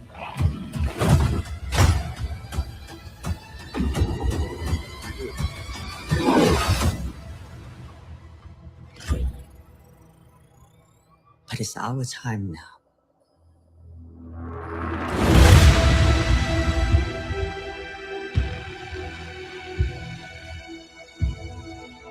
Fuck yeah. So they're playing replicants. So It looks Hunter like- Schafer's looks like- character is a human, Okay. Yes. and Michelle Yeoh's character is a replicant. All right. But is And Hunter I said Schafer- Cyberpunk trailer a minute ago. I meant the Neuromancer trailer. Is she becoming a replicant? Is what I'm kind of wondering based on what we just saw. Did she die in that? Like, why would they show that? Like her being beaten to death is almost seemed like, and We don't then know. and then there's like some kind of stuff about bodies and stuff like that, and it's just like kind of see the language to me, the visual language indicates to me that maybe she's got her consciousness transferred, and while we know that's not something they've done in 2049 in the timeline, this is 2099. Right, it's been 50 years. One thing exciting I'm about this sad. is like I'm sad for this. Yeah. Yeah, me too. The one thing exciting about this is like the lore is completely unwritten, and there's so much you can do. So in the right hands, you can do virtually anything out, and there's no Bible that exists for what I mean, for the canon. So you can just do some cool shit, tell some cool stories. And it's one of those things that even as far as like, oh, what about the source material? Well, the original Blade Runner deviates from Do Androids Dream of Electric Sheep pretty heavily. Oh yeah. Oh yeah. Yeah. And I think heavily. Now correct me if I'm wrong. I do not have an encyclopedic knowledge of these sort of things, but this is the first time a trans actor has been the lead in a major science fiction show. I think so. Right? Certainly that I can think of. Yeah. Cool. Yeah. I'm going to have to go back and watch 2049 because I watched it exactly once. Oh man, that's really unfortunate. I'm gonna have to watch that again, considering it's like one of my favorite movies ever. Ghost Rider's in it. True. It's true. Yeah. That's true. Ghost Rider is in fact in it. Legitimately one of the most compelling, like just science fiction, if I'm gonna have to limit it to something, performances ever. Like I don't know, that's what Ryan Gosling won me over with that movie in particular. I was like, yeah, he was excellent in that. He's really good in it. Yeah, he does. This trailer so little. Like I mean, not to say like the material, but like his movements, his mannerisms. It's like he's got control over the micro expressions of his face in a way. Mm-hmm. Crazy. Yeah. And this trailer pairs well with the Neuromancer trailer, which kind of blew me away. That I didn't even know that there was an adaptation of that being made. Oh, that's like the foundational text of the cyberpunk genre. That is, yeah. It all comes from Gibson and Neuromancer. Yeah. This is the John Carter to Star Wars kind of situation. Yeah. Neuromancer. Well, I mean, without Neuromancer, the cyberpunk maybe the cyberpunk genre would have been invented eventually, but without the novel Neuromancer, it just would. I don't think it would exist in any recognizable way. No. Every trope, like literally every trope of the genre, was invented in that novel. I remember Ant's video that talked about this and how Elon Musk does not fucking understand cyberpunk. Several minutes on this, and that's what I came away from it thinking is like, oh, there's a lot of very specific types of visuals and concepts that are just introduced right here. Yeah. A lot of pop culture doesn't understand cyberpunk, the genre. Nope. It's not just Elon Musk, because the point was not to make the corporate dystopia look cool. Right. That was in fact not the point. I think that it's probably the Venn diagram of people who don't understand cyberpunk versus people who just are media illiterate is like just a circle. Yeah. And it's probably a lot of people, but let's check this out. It's only a minute long. What am I doing here? Purpose. Purpose is everything. You're scared. We all are. What makes you so special? I'm the best constant. Where would anime be without this? You know, what I'm Nowhere. saying? Well, Anime, not nowhere, but like anime as we know it, yeah, would not exist. Because like, think of how Ghost in the Shell is foundational, and Ghost in the Shell is it just basically could exist in this. It couldn't exist without Neuromancer. Is it? Hey, let me just an aside real quick. Is it weird that I kind of like the Ghost in the Shell live action movie? Yes, you're a bad person. You should feel. I'm kidding. I know. So man around. I steal data in cyberspace. So what? From where? Imagine like whenever this book came out, people were like, "Wait, what? Do you steal data from cyberspace with a keyboard?" I don't think kinda, but like it's a different kind of thing, right? Like it's not really. No, because as far as aesthetic goes, it's a dystopian thing, and yeah. I would say like the first movie, I would say is cyberpunk adjacent. Yeah, it's like proto cyberpunk. Yeah, yeah. But Big Fieldy, these are not movies. Blade Runner 2099 and Neuromancer are both TV series. Mm-hmm. Aw, I respect the hell out of it. Guess we'll find out. Let's roll.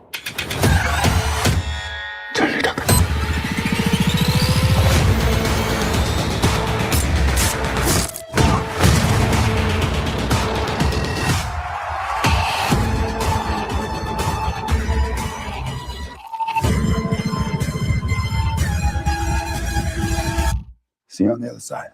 Jack. That looks like another The Matrix. Literally. Yeah. The Matrix. Also, we wouldn't have the Matrix without this. Well, nobody would have the Matrix if not for this woman named I forget her name. Very interesting, compelling, kind of sad, fucked up, weird story. But like, there's a channel called Treehouse Detective.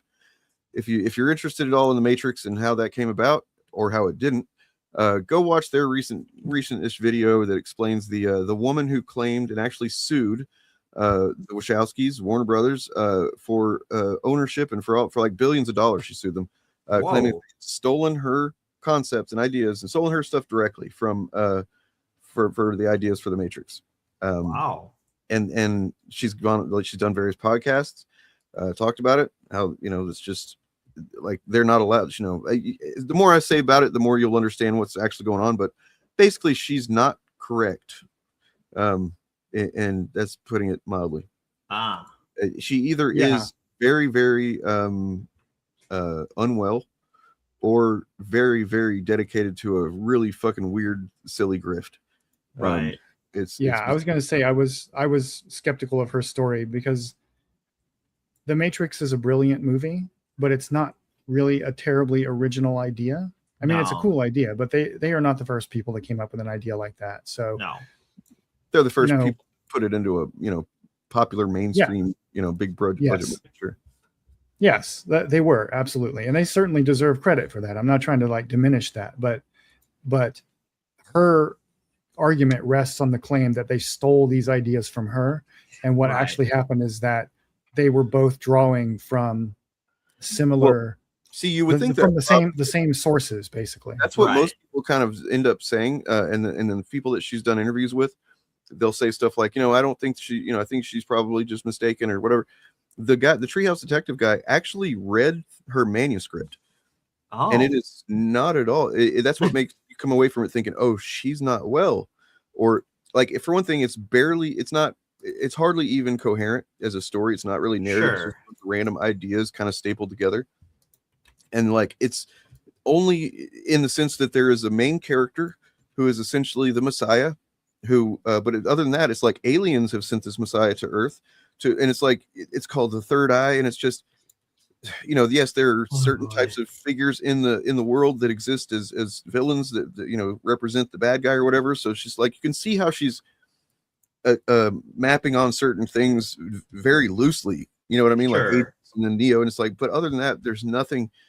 It's absolutely nothing that you could mistake for being anything that. There's not really any there. Yeah. By the way, she also sued James Cameron for the Terminator saying Oh, that was, so she's one of those. Okay. and then and then she still, even to this day, says things like, they're not allowed to make any more of those after I've sued them and made a bunch of, I made money off of it. She says she won her lawsuit, which is objectively untrue. You can find how that went. She says she won. They're not allowed to talk about it or make any sequels. She said that since, like, in the period that they were making sequels to both things. So yeah, it's just weird. The case against J.K. Rowling for ripping off Neil Gaiman's The Books of Magic is stronger than this case. And that's a pretty weak case. It's a real weak case, yeah. I did want to kind of take a little sidestep here to talk about some really good news that we got earlier. So, as you know, and starts with good news, the Tates are in jail. Yeah, that's wonderful news. They were in there. Andrew Tate, who, as he did last time, he either has some secret phone or most likely he's dictating tweets to people outside that tweet for him from his account. So he's kind of narrating his experience, which is great. I appreciate him for that. One of the things that he said the other day is that he is the guy next to him is apparently a cannibal who screams all night. And I'm so happy for him. I love that for him. Like, so cool. I'm happy for the cannibal too. I actually feel bad for the cannibal. The cannibal's probably like, I wasn't screaming all night until he got here. And now I'm like, yeah, you know what? That guy's a piece of shit. Get me away from this sex trafficker. The cannibal really thinks he's a fucking moral, well, I mean, compared to Andrew Tate, depends on the scale, I guess, right? Like, I don't know. I feel like someone could convince me that Andrew Tate is the bigger threat to humanity than a cannibal. I mean, well, he's harmed more people directly, I would say. Yeah, right? Like a cannibal has to either get you incapacitated or otherwise they're going to have a difficult time eating you. Right. If they're like, and in principle, a cannibal doesn't even have to kill anybody. True. And a cannibal, even if we're saying if you were saying that he's killing people for his food, he can only do one of those at a time, basically. He can only kill and cut up one person, eat them one at a time. It's probably very filling to eat a person. And so he could even eat in that same amount of time, Andrew Tate is harming lots and lots of people. Yeah. Yeah. The cannibal could even eat himself. There was a funny story I read a few years ago, and this may just be an urban legend. Sure. But the story was of like a professional chef who was in a bad car accident and had to have his leg amputated. And he said, okay, so he decided, I forget all the details, but leading up to it. But basically what happened was him and his friends decided to cook and eat his leg. Fuck. Because, when are you going to, it was just like a weird thing. Sure. So, yeah. The story was like they were trying to get him into legal trouble over it. And he was like, bro, it's my leg. It's my, yeah. Who got hurt here? It's still illegal.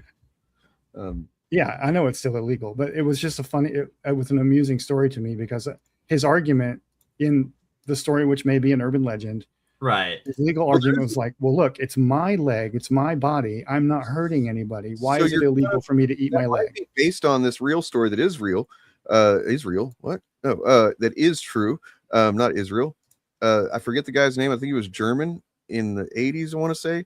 I learned about this on podcast, True Crime Podcast. It's a documented case of a guy who was a cannibal who did not want to kill anybody. But there was another guy. He basically took lots of time and put out ads and stuff, and he ended up finding somebody. They found each other.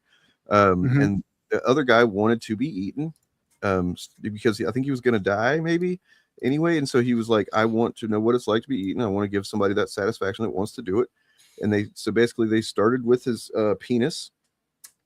And it did not cook like they thought it was going to. So it was very chewy. And yeah, it's a whole story. It's real. I'm fine. Thank you.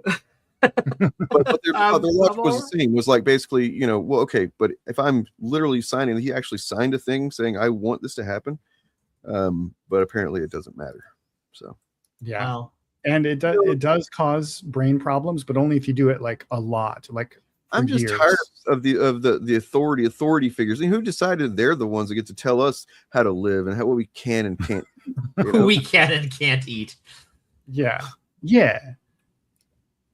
Anyway, the cannibal who's screaming in the cell next to Andrew Tate is doing God's work. The second update we just got today. Apparently, he is just shitting his brains out constantly while he's in jail. Oh, and he's very, Poor very guy. unhappy. Very I'm miserable. so happy for him. Couldn't happen to a better guy, you know. Yeah, it could. He deserves it. And it seems like obviously the Trump administration, I believe, is not going near this. I think they already did their one attempt and at helping this guy out, and they did. They kept him out of jail for a while. But other than that, you know, sorry about your luck.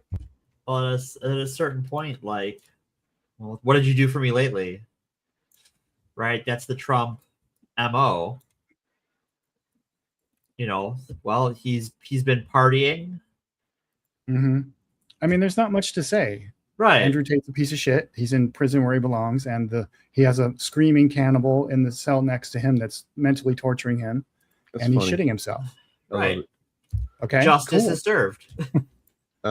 Oh wait, looks like we got some promotional art for Ghost Rider already. Wow. Ooh. Check this out.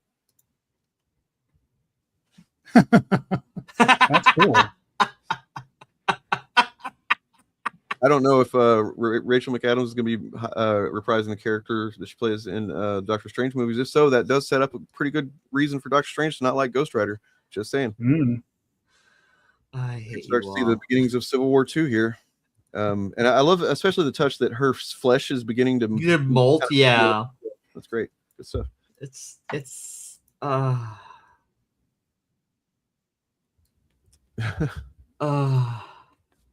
I mean, oh wow, this Bob of the Old Ways seems very, very excited about what is this Rings of Power S3 season 3? I think that it means. So, but Bob, we can't show any teleporno on stream. Yeah, I'm sorry. That's yeah, like. But let's learn about teleporno. There's a trailer out, right? Yeah, I can screen share it if you want. I got it. I'm just got Okay. My YouTube's open right now. Rings of Power season 3. I have not watched this either for some reason. But I'm glad because now I get to react to it here live with you fine folks. Yay! Definitely a pretty powerful thumbnail image there. The very recognizable crown. It's a fun hat. I wonder what that guy's doing wearing Sauron's hat. We got to find out what's going on. Yeah, I'm sure it's fine.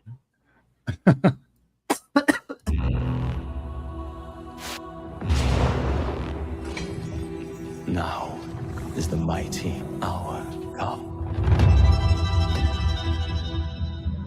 There he is. Brink of crafting and of power. One ring to rule them all. Said Oh, the yeah. thing. She's kind of wait. I'm trying to remember where was she last we saw. They opened. They like settled that valley. That's going to be Rivendell in a Gonna be minute. Rivendell. Yeah. Very The Valley of Imladris, which will become Rivendell one day. Army scouring Middle-earth. Middle-earth will burn. Is that fucking Nazgul? Yes. That's fucking. Although Nazgul. they're not the Nazgul yet because they're not wraiths yet, which I think is really interesting. Cool. I just wasn't expecting that visual at all. It's like, whoa. Has it not yet occurred to you? Death might well be the price of saving it.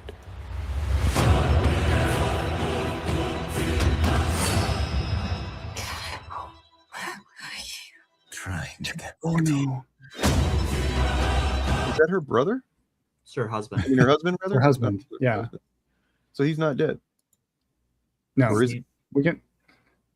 There's much to discuss, but no, he's not dead. Oh shit, that's a lot of fuckers. Let's see what happens. It's a lot of fuckers. Yep.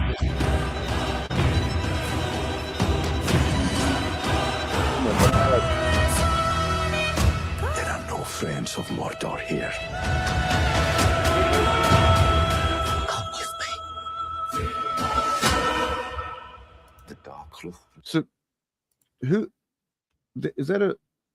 They makes friends with an orc? What's going on there? It looks that way, yeah. That's crazy.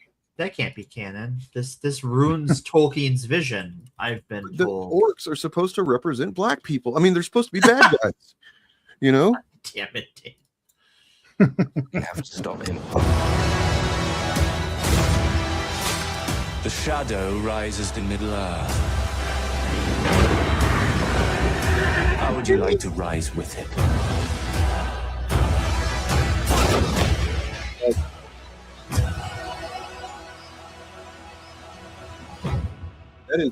That's just one ring. That is like one ring. Just the one. Mm-hmm. Just the one. Yeah. What is it to do? You know, it's to bring peace to Middle Earth, of course. I'm sure, of course. What else would it be for, Dane? Why would you? What a silly question you're asking about that one ring. Oh yeah. Oh man, that's like the day after, or same day as a Blade Runner. I think it's the next day. Yeah, That's crazy. They're putting those two shows out at one time. Maybe and they're releasing. Sorry, they're releasing this show over the course of I think just 3 weeks, multiple episodes each week. So I think they're trying to clear the schedule for something like maybe they don't want to compete with the Harry Potter show that's coming out that nobody seems to care about anyway. Yeah. Did the Harry Potter show even show up at Comic-Con? I don't know, but it's scheduled to come out on HBO, I think, in November. That might have something to do with it, but I think just like in terms of their own what the metrics of what they're trying to do, I bet they're counting on that boosting their numbers in a shorter window of time, so that because a lot of people are going based off of that very specific type of measurement now, where it's like hours watched in a week or whatever, and it's like this type of show just is gonna look bad compared to The Simpsons or Seinfeld or some shit every single time. Yeah, sure. Yeah. It's So definitely an economic decision. Yeah. Yeah. Well, Amazon has already kind of started to switch some shows to be like an old school Netflix style, drop it all at once, let God sort them out. Well, I mean, it also could be just that this season in particular could be structured in such a way that it just is going to be, I don't know, get people talking more to see, the things happen in a couple episodes at a time. Yeah. Yeah, because the discourse comes and goes faster now, and very few people are talking about the new thing for more than 2 or 3 weeks, really. So maybe they're trying to squeeze into that as well. But there's a lot to chew on in this trailer that I found really intriguing, not least of which is we're finally getting teleporno, which is the alternate name for Galadriel's husband, Celeborn. Sounds like the best kind of. Also the best kind of born. And it's been an interesting discussion or speculation for fans of the show because there's no adaptation rights reason why Celeborn could not have been in the show from the beginning, because he is in the Lord of the Rings. Right. So everyone's been wondering why the fuck is he not in the show? So they obviously had something planned for him. Right. And I hope it's interesting. I hope so too. Because he should have been, according to the lore, he should have been leading the fight in Eregion against the forces of Sauron last season. And at this point in the official lore, he and Galadriel have already had a daughter named Celebrian, who is barely mentioned in any Tolkien source. But yeah. So I've just been curious what they've been holding back this character for. And it looks like he's been imprisoned by Sauron somehow. Probably. But in the show, she thinks he's dead. Oh, does she? I must have missed that. Yeah. It's somewhere along the line. That would explain a lot. It was in season 1 where she explained in some exposition that part of the reason she joined the war is because he never came back. Oh, okay. Yeah. I forgot about that because like a lot of her motivation, a lot of the source of her anger rather is because her brother is dead. Yes, that too. Yeah. And then like her husband was like her source of happiness and all that stuff during the war. Right. And then he went off to war and never came back. So she thinks he's dead. So she's going to go off to war and yeah. Yeah. And the ring wraiths, from what I've read in this show, are not ring wraiths yet. They're just like men, humans who have the power of the rings that they're wearing. Are they And going to be so- kings or otherwise? Yes, one of them is actually named, and they have. So the show dove into the languages of Middle Earth and came up with a new word to describe these guys, which means ring servant. Ooh. Instead of ring wraith, and it's called the Nazgûl. And interesting. Yeah, and we saw an Oliphant, like the giant elephants in there, and we saw. Unfortunately, we did not see any. The Oliphant, so not proper representation yet. Sorry, bad joke. We did not see any of the hobbits, though. Yeah, I don't know. Like, I feel like. Well, they're not hobbits yet. True. I feel like that story can sit for a minute. It could. I really would be fine with them not. They could come back, like maybe meet up with them again, see what they're up to later in the season, and be like a nice, like, oh, there they are. Because like they show Gandalf in the trailer. Yeah, doesn't see them at all. It seems like he's going to be doing some wizard shit now that he knows who the fuck he is. For it's because that other dark wizard was there a couple times in the trailer. So yeah. So one of the 9 kings who becomes the ring wraiths, Tolkien only ever named one of them. Right. And it wasn't in the Lord of the Rings. It was out in other sources, but his name was Khamul, and he was a king of, I believe, of Rhûn, which is the land that Gandalf is in right now, or at least was in at the end of season 2. And Khamul is the ring wraith who chased the hobbits in Lord of the Rings to the bridge at Buckleberry Ferry. And eventually gets, depending on whether you're watching the book or the movie, owned in different ways. Yes. So they're bringing a lot more lore into this show, and it looks to me like they're Amazon is like slowly, season by season, negotiating for access to more and more stuff that isn't in the book, The Lord of the Rings. So they're trying a good way to do it. Yeah, like, all right, we did this to your satisfaction. Can we push a little bit? Mm-hmm. Yeah. So, I mean, if you're a Tolkien fan who would like to see an adaptation one day of something like The Fall of Gondolin, or The Children of Húrin, or The Tale of Beren and Luthien, or The War of Wrath, or anything like that, you should be backing Amazon and Rings of Power, because they have the best chance of getting any of that shit done. Yeah. Because I don't think any of the I don't think the Tolkien Estates relationship with the New Line company is going to improve anytime soon. No. They hate that. Oh, go ahead, Dane. I was gonna riff on the Amazon Prime thing, but if we can talk more about Oh, what do you got on Amazon Prime? No, I want to hear that. Well, I was just gonna say that, like, as far as which streaming platform has put out the most consistently, high level, high quality, entertaining stuff that I'm interested in, and turns out pretty well, I think Amazon Prime might be it. Like Disney put out a lot of stuff. A lot of it typically I'm ostensibly interested in, but not all of it turns out where I'm super happy with it. Yeah. But then also HBO Max was doing a lot of good shit for a while there. Like they were the ones that early on I was like, they're a contender for best streaming app, because they had like that show that got me when I first got into watching HBO Max, or that first came out maybe. They had Raised by Wolves. Did you see that, Bob? Yes. I fucking love that show. Love that show. It's just but yeah, I agree. Amazon Prime and Apple TV I was are about to doing say, amazing shit. Apple both of them TV, making high quality shows. One thing I'm kind of concernicus about is that we didn't see anything about Foundation at Comic-Con.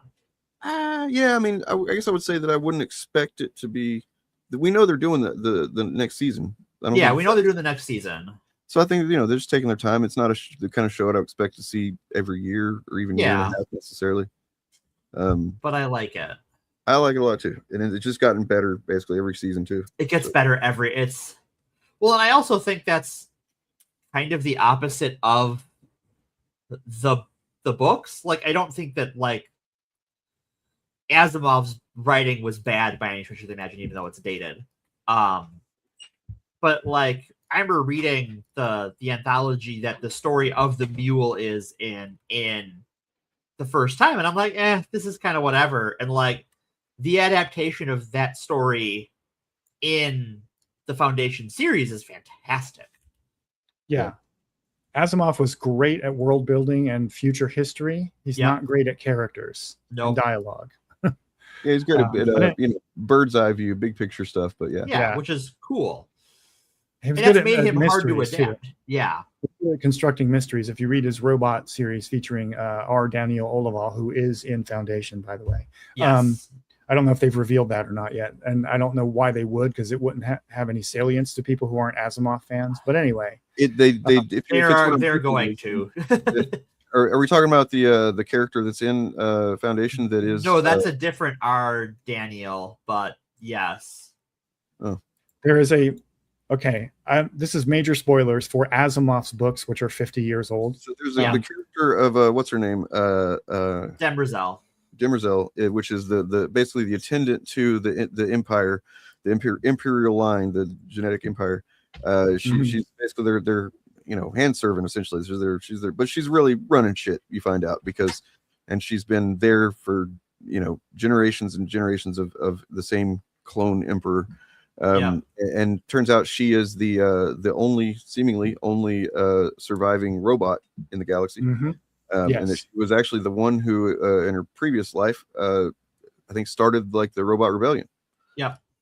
Yes, and in Asimov's books, boy, we got off Rings of Power quick. That's funny. But in Asimov's books, he had 2 series running concurrently at the time he was writing them. He had the robot series and the Foundation series. And the robot series was like a bunch of detective stories featuring a robot named R. Daniel Olival and I think a human partner whose name I don't remember.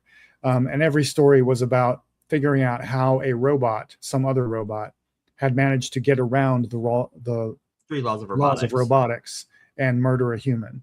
And it turned out he eventually merged those 2 universes, and Demerzel, if I'm saying her name correct, is the same character. And it's like she's been there for 20,000 years or something. Oh, wait, so it's also a gender change. Yes, but it's a robot, so it doesn't matter. And I think it does matter. I think robot gender matters very much, but in the sense that it doesn't matter, as in the sense that they are a person. But yes, but yeah. So she or he in the book developed. There were 3 laws of robotics. You can look them up. But she developed the 0th law of robotics, which is that a robot cannot harm or by inaction allow to be harmed the entire human race, and that created wiggle room for a robot to do things that would violate the other 3 laws as long as it preserves... served the greater good. Yeah. So in the Foundation TV series, because they changed the role of the Emperor drastically from the books. Okay. The first Emperor, because there's not a genetic dynasty in the books. That's a thing from the show, which it's an improvement, to be honest. Yes, much of that show is an improvement. Yeah. The first Emperor subverted her programming, where effectively the only definition of human that matters is the Emperor. Yeah, that's kind of cringe. And so effectively, like, while she's ruling the Empire because all of the clones are effectively raised by her and under her direction, and she's done a lot of things to manipulate them. Right. She's also genetically changed them, I think, right? Yeah. She's also she can't violate the directives of the first Emperor because of the changes he made to her programming. So she's also a slave. Anyways, Rings of Power. Rings of Power. Let me ask. I just wanted to ask, what are the creatures, the beings, the I don't know what, that were teased at the end of the last season of Foundation that were gonna I don't want to speculate too much because it could be a few different things. Okay, never mind. Cool. And I haven't seen that season yet, so I have no idea. Look, we got another poster already for Ghost Rider, guys. Wow. Anyway, the character of Teleporno is coming to Rings of Power, and it's cool. So for those who don't know, porno music. I think that there's going to be a lot of memes floating around when word gets out to the wider public that Celeborn's name in another elven language translates to teleporno. Yeah. And I'm just going to love or seeing is it them the memes. other one? It's Telerin. So okay. in Sindarin, which is the default elven language. Teleporno makes me think of how like a Spanish soap opera is a telenovela, right? Yeah. And it's like that's so it's like a very over dramatic porn in Spanish, right? I don't know. Yeah. Clearly. There's gonna be a lot of anyway, he's being played by the actor who played Vecna in Stranger Things. Nice. And who got a lot of direction and guidance from Robert Englund, actually. Mm-hmm. So the events we're going to be seeing in this season is the War of the Elves and Sauron. So we're going to be seeing they're going to start pulling all the different threads together. The first two seasons were like the Númenóreans were doing their own thing, the elves were doing their own thing, etc. And this is the war that starts pulling them all together. So we're probably going to be seeing Elendil meet Gil-galad and the Númenóreans allying with the elves. Well, we are going to see that because they're doing that story, and we're going to be seeing the rise of the Nazgul. And I'm super excited about it. You know, Vizier Dick Nozzle from Númenor is going to be a ring wraith, right? Yeah, probably. That's a prediction I have too. Yeah, like that guy. Nobody has been more ring wraith than that guy. Yeah, and they're doing there's one person who's been more ring wraith worthy than him, which is his son. Yeah. True. There's also going to be apparently a 5-year time jump. Good. So a lot of the character relationships are going to be jumbled around. I suspect that Elrondir, our boy, the elfiest elf who ever elfed, he's a very elfy elf, is going to be in a relationship with Galadriel. Ooh. And there's going to be a love triangle between her and Teleporno and Elrondir. That's my prediction. That's your prediction, huh? Because I can't really see what else they would do with him. Sure. Okay. He was kind of just there. Yeah.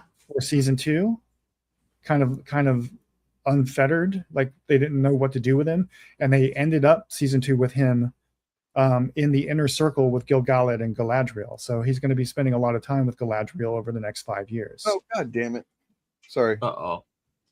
Well, I just encountered a thumbnail and video that pisses me off. I'm sorry. I'm going to expose you all to this. Oh, no. Oh no. Over here on the right. Oh boy.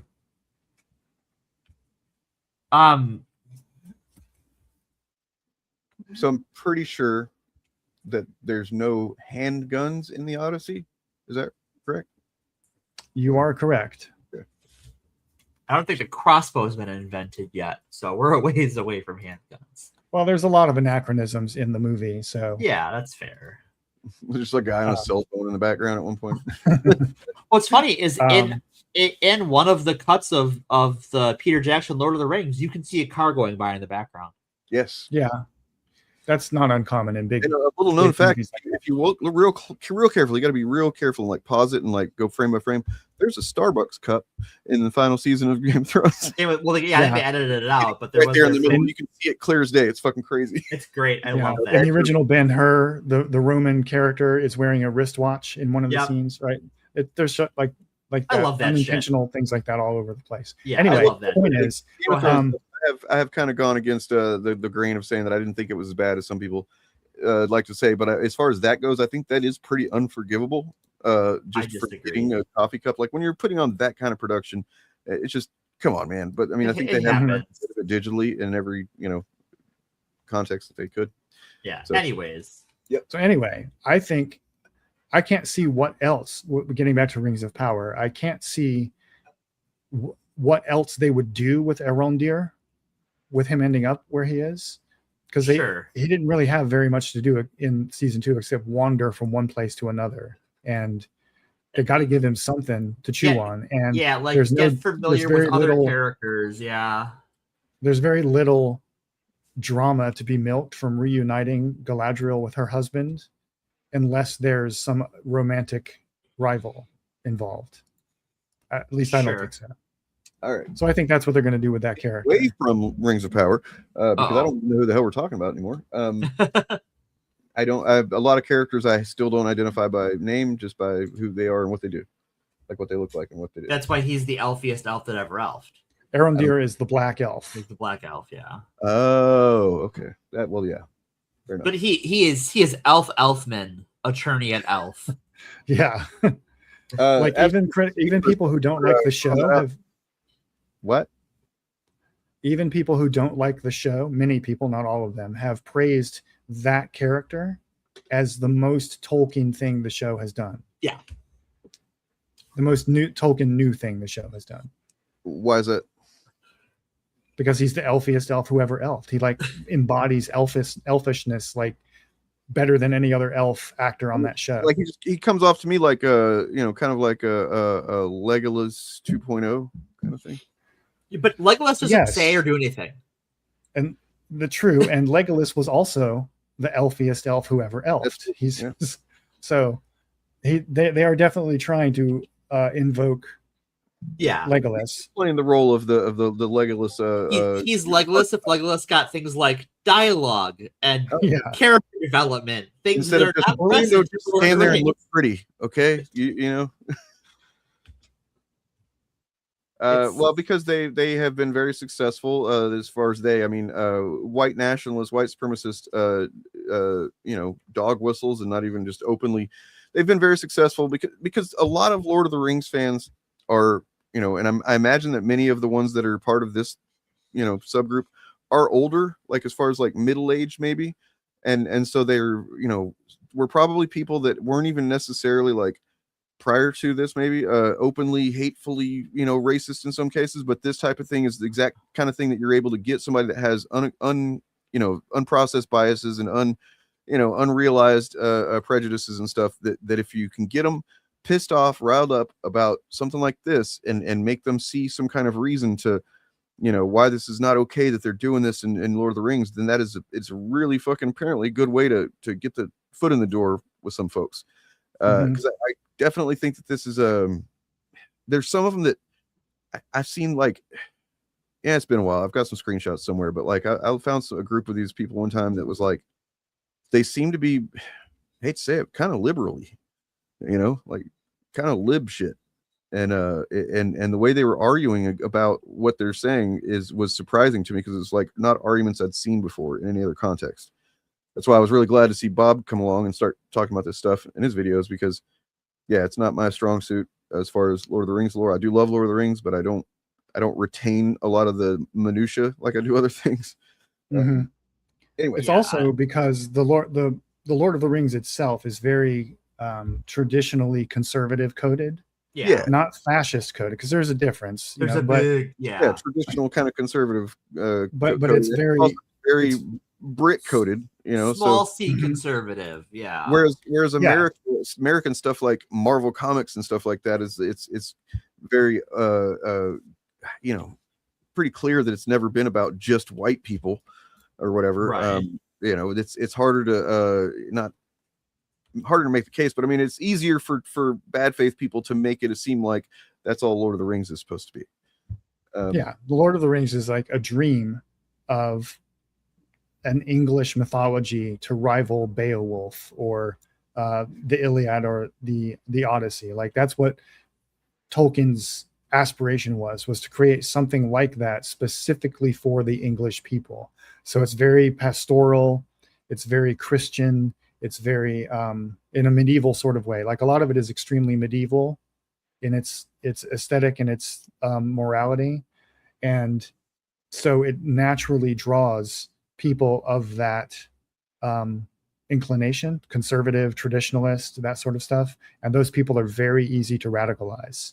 Yeah, because they're almost all the way there anyway. And what's interesting about the flavor of conservatism that Lord of the Rings is, because it's heavily into pastoralism. It's very anti-industrial, which is not something you expect from a modern conservative. Just don't point that out to modern conservative Tolkien fans. They get all weird about it. Which you know, we're gonna get real deep into that once we start up the podcast again. Oh, that's gonna be tasty. Tasty. We're a few episodes on that, I think. Yeah, we're gonna be there a while. Yeah. But it's also very implicitly monarchist, right? Yeah. And there's just a whole lot of like coding to that Tolkien didn't necessarily intend, but he was constitutionally a very traditional person, a traditionalist person, a pastoralist person. And he baked all of that very devoutly Catholic, and he baked all of that into the story. So then you put on, Viggo Mortensen on screen doing manly man things. It's just gonna cement the image of the white king rising up against the dark masses, invading from a foreign land to save white Christian civilization. I mean, and there you go. As long as you don't think about it too hard. At this point, there's only like two kinds of people over, that are like, you either are just like a fan of the celebrity bullshit as far as that stuff goes, or you fucking hate the monarchy, right? I think the last poll I heard about was like something like slightly more than 50% of Brits want to abolish the monarchy and redistribute their wealth. That'd be great to see in their life. Like when you start looking at all the shit that they pay for, that gets paid for by taxes for these people, it's insane. It's bananas. Yeah.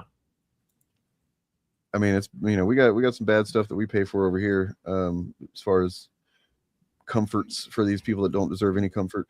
But that's like they don't even do anything there. They're not even, at least even our Congress doesn't do anything, right? But like they're supposed to, theoretically they could. They could at any time. Remember, they do have a day job. Yeah. Monarchy, however, there's nothing. They're fucking no point. Just like keep fucking their cousins and diluting. I mean, like making the gene pool thicker. Speaking of elected representatives, no one's heard from in a while. Anyone hear from Mitch? Has anyone had an exactly 20-minute conversation with him in the last little bit? Or I did. I talked to him for 20 minutes and 17. Oh, cool. He said he's doing great. He said that he thinks all the memes are really funny. Guys, keep it up. He's having a good time with those. He's really helping him with his healing cycle. Good. And he can't wait to be dead on August 4th. So. Right. He's looking forward to moving to the third layer of hell. The governor of Kentucky, I think it's whatever state he's from, has said he has never heard from Mitch McConnell since. Yeah, I think he could be doing more. He's that guy sucks. I think Bashir, fuck that guy. I mean, I know he's a Democrat, and his people talked about him running for president. I hope he doesn't. Fuck him. I have. Well, I like him more than Gavin Newsom. Like when you think about the stuff if you think about what would Mitch McConnell do in this situation, or even the Republicans in general, there's so many things that like we could do, even knowing that they probably won't work, but like still try doing a thing. You know what I mean? Like say you're gonna, call a vote, just fucking put Lindsey Graham's goddamn sister in her fucking office. Come on, man, just do something. So that's not that weird. To finish out a dead senator's term, like often it'll be someone like a spouse. That's not that unusual. I've never heard of it, but I mean, I guess the spouse makes. Oh yeah, sense. It's been done before. It's been done before. Yeah, like that. I know a lot of people made hay out of that, but that's actually probably the most normal thing about Lindsey Graham's term as senator. Why did they could have gotten that sex worker instead? That would have been great. I've been fucking totally down with that. I agree. Trans sex worker. She's got like a whole bag business she's doing where she's making bags and stuff too. That's an entrepreneur. Works 2 jobs, real go-getter. Yeah, no. Pulls herself up by her bootstraps and all that. And his bootstraps by the sound of it. Speaking of, I'm not going to say that on stream. I'll tell you guys about it later. But something about Oliver. Anyway, so real quick, because I do got to get out of here soon. Absolute DC Universe, since it was brought up, is introducing in the Flash the Teen Titans. They're together. Interesting. And we got a first look at Mr. Vic Stone himself here, and is it body horror? Please tell me it's body horror. Oh yeah. fuck, let's go. Wow, that's pretty He's cool. also, I mean, maybe it's just like because it's a picture taken of it, like he's very, very black. Yeah. You know what I mean? Like, and that's cool. That's fine with That's that. good. Yeah. No, I like that. Notable. That Oh, that's not intended to be a silhouette? I don't know. No, I don't full think screen so. this. I'm not looking at it full screen. Let me. It's also a photo of like a screen, so it could be just okay. a weird color thing that's happening there. But like, you know, either way. Yeah, that's cool looking. Fuck yeah, let's go. This is Adam. This is absolute Adam right here. Oh. And then this is, I guess, also him. Yeah. Huh. Well, unfortunately, that might mean I have to read Ultimate Flash again, and that's kind of unfortunate because I really didn't vibe with that one. I mean, they're the lowest sellers of the couple, but yeah. But I think that introducing right. the Titans is a good way to revitalize that. No, I think that's a good idea instead of abandoning So they're it. introducing the absolute Teen Titans in Absolute Flash. Yeah, kind of like a character or two at a time, it seems like, and then they're going to Okay. build up the team kind of. Yeah, Like trying they to boost up introduced the the sales of Suicide- Absolute Flash. Yeah, they I would introduced assume the. that- Oh, go ahead. I was just going to say, I would assume they wouldn't bring the Titans together before they bring together like whatever they're going to call the Justice League. Well, no, we have the Justice League. Yeah, but I mean, like, not the evil fucking people that go up to the name. But like, yeah. So all this is going to be building, by the way, to Absolute Crisis, of course. Yeah, Absolute Crisis. And before Absolute Crisis, we're getting the Batman of Two Worlds.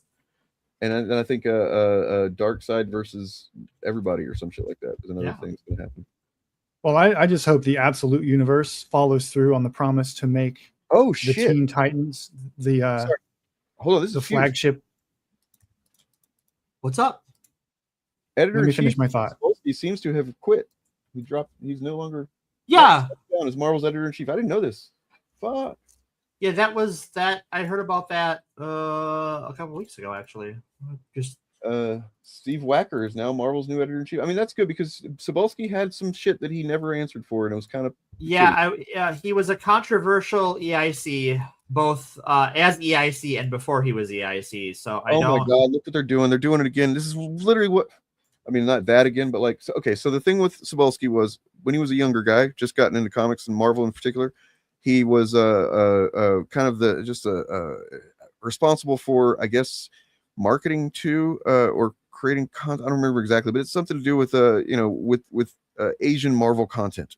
Yeah. Right. And he started without anybody knowing this, seemingly. So allegedly, nobody at Marvel knew this either, but I don't know if that's true. But he started kind of doing moonlighting as another guy named what was it, Akira Toriyama? I think. No, that's the creator of Dragon Ball. But it was Akira something. Yeah, something like that. Yeah. It was Akira something pretty obvious, like that's just a white guy made up a Japanese name kind of thing. And he pretended to be that guy because there was some type of thing about like you couldn't. Oh, because he was an editor, but he wanted to write too, and there was a rule. I don't know if there's still is. You can't do that. You can't be a writer and an editor at Marvel, and so he was doing both. And then he apparently did that whole, for several years. And I don't know that anybody ever found out that he got any trouble for it or anything. But eventually he stopped doing it. And then he eventually became editor-in-chief at Marvel. And that was just something that was never addressed or dealt with or whatever. I think he had some hand in the whole Psylocke thing, which is weird. The Psylocke being a British woman that then becomes a British woman inside of a Japanese woman's body. And all of that, and swap bodies weird. For a while, yeah. It's like, what? And now swap bodies for like 20 years, but a long time. They didn't fix that until Krakoa, right before Krakoa. She became regular Psylocke right before that because she is in that storyline that I like a lot. That's Wolverine and X-Men disassembled. Yeah. She is back to being Betsy in that because I remember they make some comments about it and stuff. So, nonetheless, he's now shifting to Marvel Asia Originals in Tokyo. Well, that's on the nose. It is a little on the nose. That makes me think that they're just like, yeah, we're going to keep going on like this never happened. We're not going to address it or how problematic it is. Okay, Marvel. whatever, man. Think he didn't want to move to LA, so he went back to Japan. Sure. Okay. Whatever, dude. Akira Yoshida, that's it. Yep. Which I think wait, is one is of he- those like two first names thing. Like, Is he from Japan? no, he's a white guy. He's not Japanese at all. He's I know white. that, but that doesn't preclude him from being from Japan. He could be a white guy who grew up in Japan. I No, don't know he's his not. I don't background. think he was. And No. that's what I mean by he's not Japanese at all, Bob. Is he's not Japanese by nationality or Okay. you know, or So why did he used to live in Japan? No, he's Because just the a comment weeb. was he didn't want to.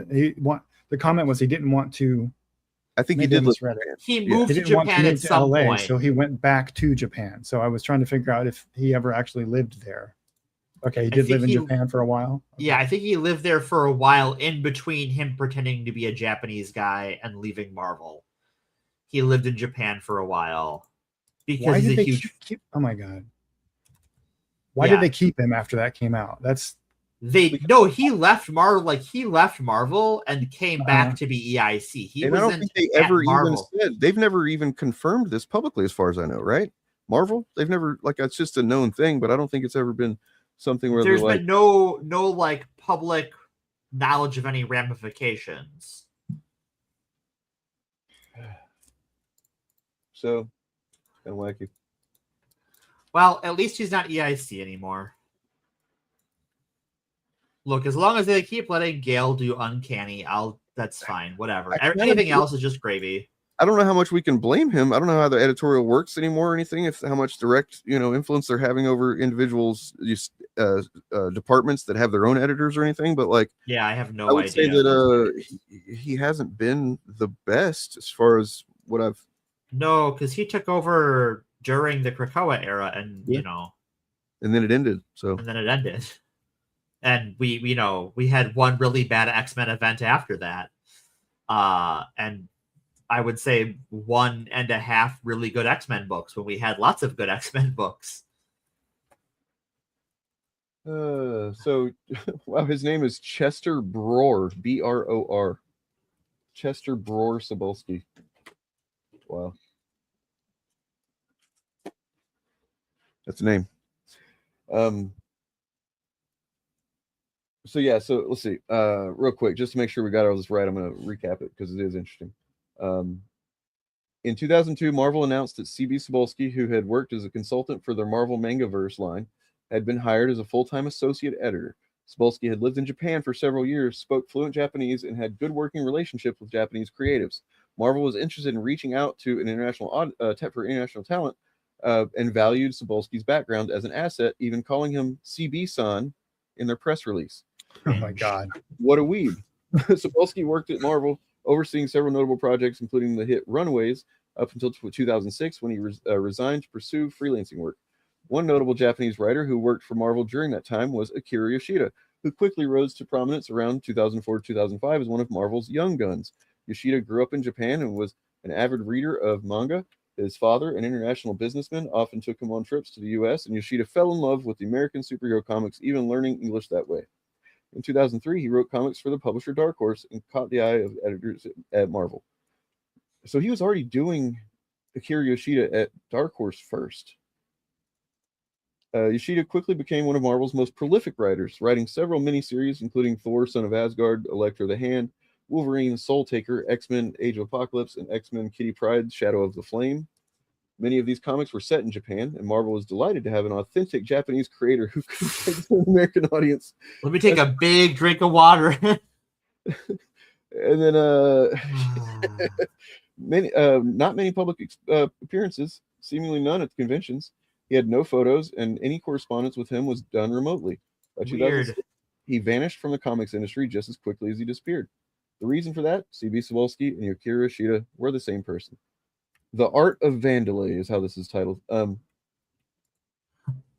You see, CB-san got hired. There was a rule at Marvel that editors weren't allowed to write, either for Marvel or rival publishers. The company wanted to make an effort to recruiting new talent, particularly overseas, and they especially didn't want editors just hiring each other to write, creating a cycle of nepotism. Fair enough. CB-san wanted to do some writing of his own, so he created the alter ego Akira Yoshida and made pitches to various comic publishers as a freelancer. He published work. So it's a whole con he did. Yeah. That like So it wasn't like he did why that. was he EIC in the first place after all this? I don't know. I think I remember being kind of a topic of conversation when It was a happened. topic of conversation. Like, what? Yeah, back when he was made EIC, it was one of those things that, like, wait, this guy's kind of he's kind of a piece. But what are we gonna do, right?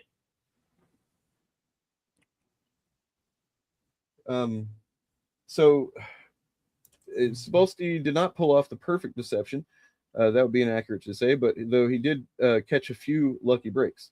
Rumors did swirl around that Yukari Yoshida was a pseudonym for someone working at Marvel. Brian Cronin of Comic Book Resources, oh man, I hope they're not about to break Cronin's reputation for me, investigated this rumor as part of the Comic Book Urban Legends Revealed column and found that the editor Mike Martz recounted having lunch with Yoshida. According to Martz, they had a delightful time. Martz found Yoshida to be a very nice man with an impressive Godzilla memorabilia collection. Satisfied with the story, Cronin considered the rumor to be effectively debunked. I mean, I guess if somebody's willing to lie for him to that degree, then what are you going to do, right? Yeah. In 2017, rumors resurfaced when former Marvel employee Greg Shigiel recorded a podcast spilling the beans on some behind-the-scenes stories at Marvel. He alleged that there was an editor who moonlighted as a writer from another country to do freelance work during a period when editors were dissatisfied with upper management. He also claimed that some of the bosses were aware of the deception and covered it up. He used fake names based on the West Wing characters for all persons involved, but some folks like Rich Johnson of Bleeding Cool began to put two and two together. Then in November, the dam broke. Cebulski, who had gone back to work for Marvel, had just been announced as Marvel's new editor-in-chief, replacing Axel Alonso as the guy that angry comic book readers were to blame for everything that they don't like. David Brothers, brand manager at Image Comics, tweeted out that Cebulski was indeed Akira Yoshida. This news made waves in comic fandom. Fans on social media, comics journalists immediately revisited Yoshida's old works to find that the so-called authentic Japanese writing was not so authentic after all. There seems to be some examples here. We're not going to look those today, but I am going to look at them. So yeah, that's wow. I think Marvel, somebody, at least one or two people above him had to know. Right. They just had to. There's no way that this would have gone on like that. Especially with the calling him Cebulski-san or CB-san beforehand. Yeah, they knew. That's obviously cultural appropriation and just like existing in that role for several years, keeping Marvel, people, maybe the people that didn't know, maybe talent scouts didn't know, but they're thinking, well, we've got a really good Japanese writer already, so maybe we don't need any more, kind of thing. Like almost certainly happened at some point. Well, this is why I'm happy to be in a very Chinese time of my life, because China isn't nearly as popular as Japan is, apparently. So there's a lot less of this bullshit going on. Oh my God. So as for the guy that Mike Martz had lunch with, turns out he was a Japanese translator who had been visiting the Marvel offices at the time. Personally, this writer of this post likes to think that Mike really did just pull a stranger aside to have lunch with and had such a good time that he never realized he was talking to the wrong guy. Oh, it makes for a great sitcom plot. I'll give him that. Christ almighty, man. Wow. Well, good. Fuck off. Go to Japan, I guess, and do whatever you're gonna do there. Yeah. Just All right, back to Japan with you. Marvel. Fucking Marvel. It's hard being a fan. Yeah, they don't make it easy. It is technically, it is definitely I don't have any idea how much he wrote about himself in this way, but almost certainly a good bit. He was essentially cosplaying a Japanese person. Yep. On the internet. And professionally. And kind of catfishing in a way, Oh yeah, for sure. Not in a sexual, dating way, but just like it's weird and gross. They just announced some of the Marvel manga stuff. That's what I was going to get to as well, is that they did at the same time, Marvel Comics launch a new manga line in Japan. Yep.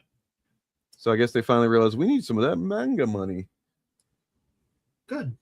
This is like the third or fourth time that Marvel's tried this. This is not their first rodeo trying manga. And let's see who they got. Oh, they got CB-san. Oh wow, weird. Right as he stepped down from editor. That's apparently the only guy they know or can find that just understands anything about Japan or manga or anything. Yeah. Peach Momoko writes for them. It's not like there's plenty of manga writers in Japan they could reach out to and say, hey, Marvel wants to expand into this market. Can you help us?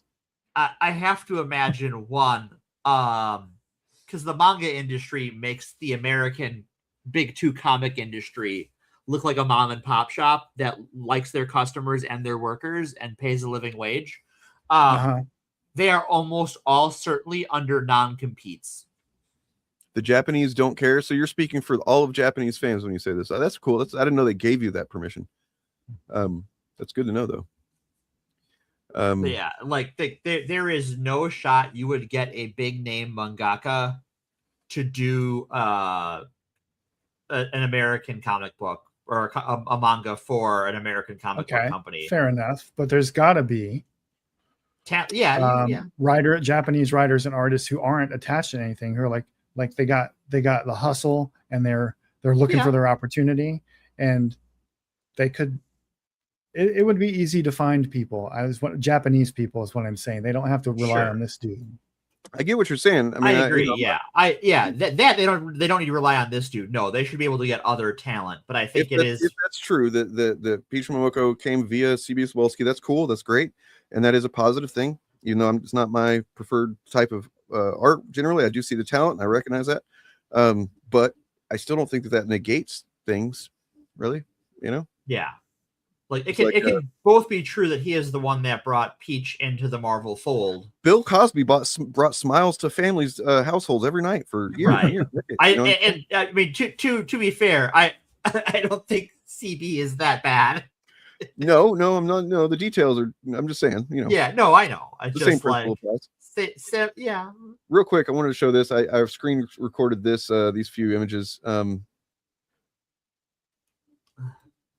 Spaceballs, the new one. Yeah, I love this. Spaceballs, the Schwartz Awakens, and Spaceballs, the I can't see, it's too small. And then you got Winnebago Nights, and then Super Duper Secret Wars, and then Dark Helmet Origins, a Spaceball story. Dark Helmet Origins 2, even younger. Dark Helmet Origins 3, youngest. Probably Dark Helmet. It's probably going to be made. Where it all began. And then you got over here on the side, you got the animated series. Sure. Yeah. 2008. Some days, please stop. Time is a flat circle. Yeah, that's true. They probably got to remind themselves that now and then. The one you couldn't read is Spaceballs, the franchise menace. I love that. It should change pages here in a second. Let's see. Well. Yep, even more. Look, they're just getting started. You got the yogurt movie. Or 7. The Mog Origin. Thank God. Heroes of Druidia. Rogue Dumb. Spaceball for kids. Spaceballs versus Spaceballs whole. Yeah. And then they're going to do Spaceballs versus Spaceballs versus Spaceballs. Of course. What else would you do? Enough is enough. Enough is never enough. And then look, they've clearly got all this all mapped pretty intricately up there in the corner. Phase 5, maybe 7. Yeah. I mean, Phase 3 also might be Phase 6. Finally, we get the Lone Star movie there. It seems like that could have come out earlier, but look, they know what they're doing. I trust them.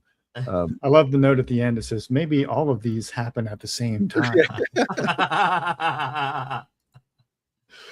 And then one more here. Can I admit something to the internet that will never be used against me? Spaceballs doesn't age well. Really? Yeah, I agree. Really, no. I mean, I find a lot of like those older, kind of satirical parody type things. There is a certain age on them, regardless if you're not watching it when it came out. But I remember thinking that it was kind of aged when I was a little kid watching it. Yeah, that's part of it's the charm for me in some ways. That's fair. Like I feel like I will confess something even worse, Morgan. You don't like it? I never thought it was funny outside of a few individual jokes. That's fair. Yeah, no, I get it. To be fair, that is what, when I think of Spaceballs, I don't overall think of just having a great time laughing. I think of very specific jokes. It's very there's a very specific number of bits, and a lot of them aren't really like even Star Wars specific. Right. It's like, just stuff like I don't know. We've gone plaid, that kind of thing. I guess it is Star Wars specific to a degree. I'm surrounded by assholes. Combing the desert, that kind of stuff. She doesn't look Druish, right? And then nobody knows the troubles I've seen. Oh, she's a base.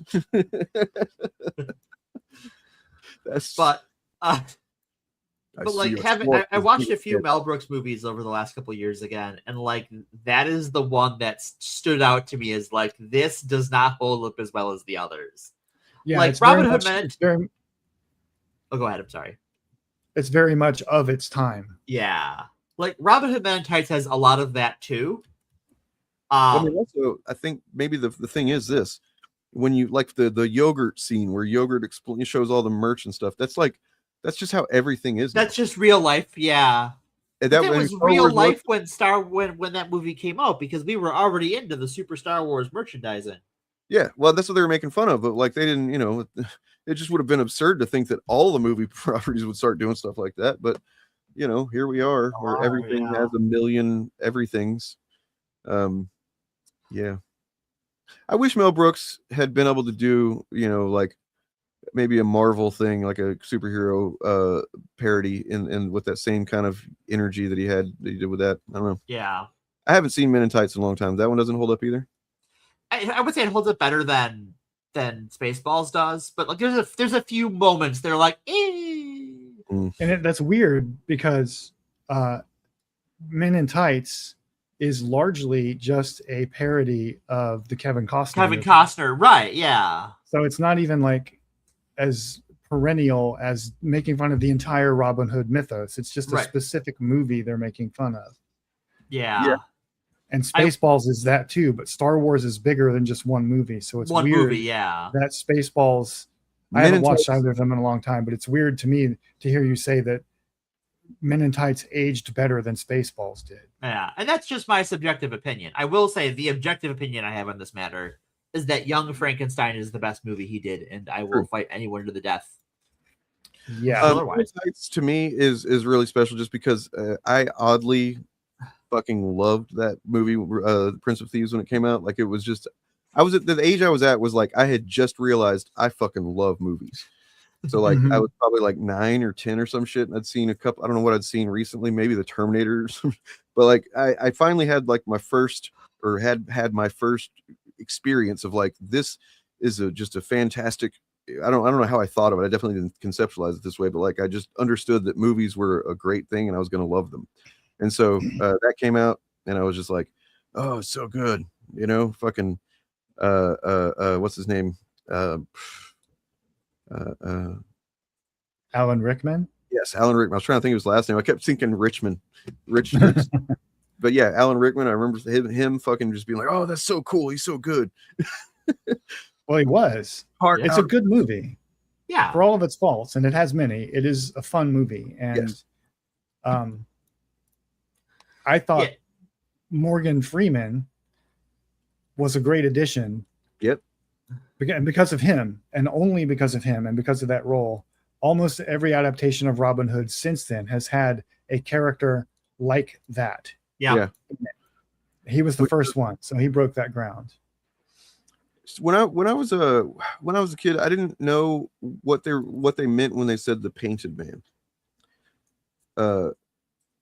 Because he also has some very like notable like freckles or something on it, on his face, and that's what I thought they were referring to.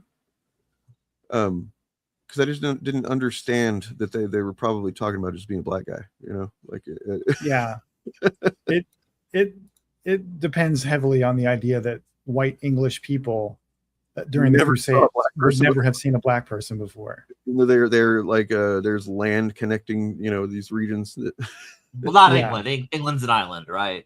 Oh well. Yeah. I mean, I guess if you think about it, it's plausible that like the peasants would never have actually seen a black person before, but right.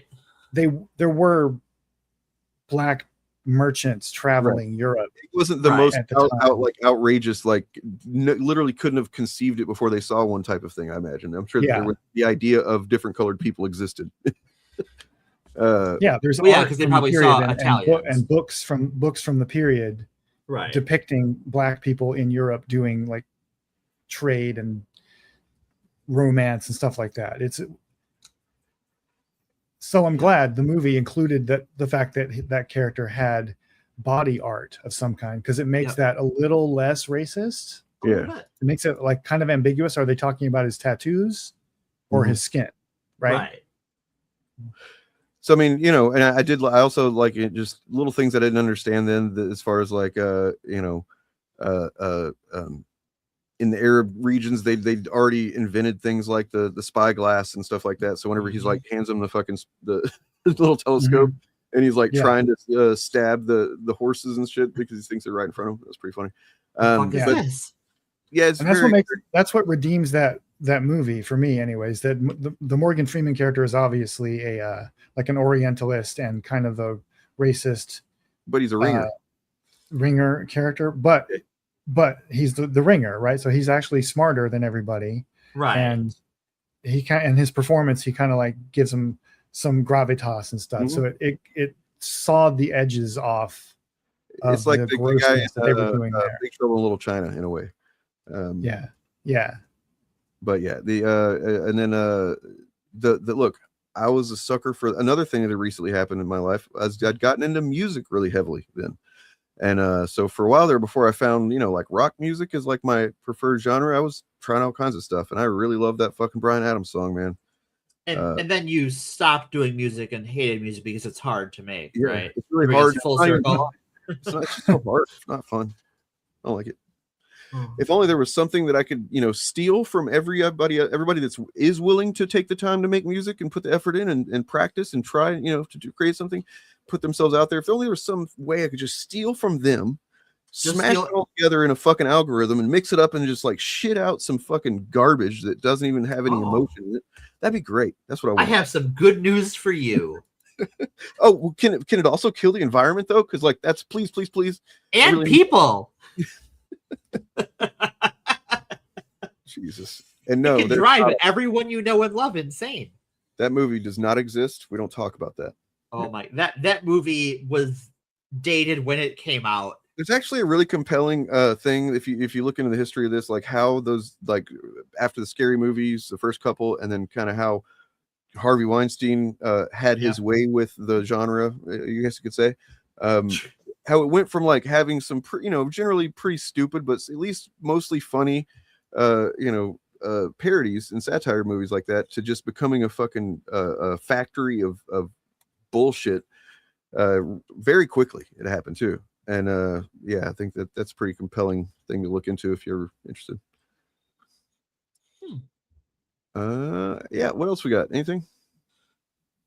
At Comic-Con they announced a new Gundam show, but both of you are anime adverse weirdos, so I didn't bring anything for that. I'm not averse to it. I just have never really been but interested. I have to tease you. That's okay.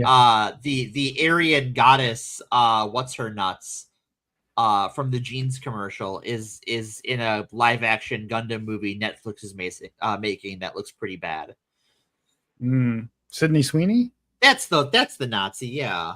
Okay. Well, the Nazis think she's a Nazi. I don't know if she's a Nazi. I don't really care. For an amount of time there, she was very, very willing to allow them to think that she was. Therefore, she's as functionally, at least, she did some damage there. She might not be fascist, but she's fascish.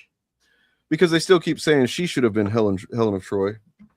Because, oh my God. Because Greeks are blonde.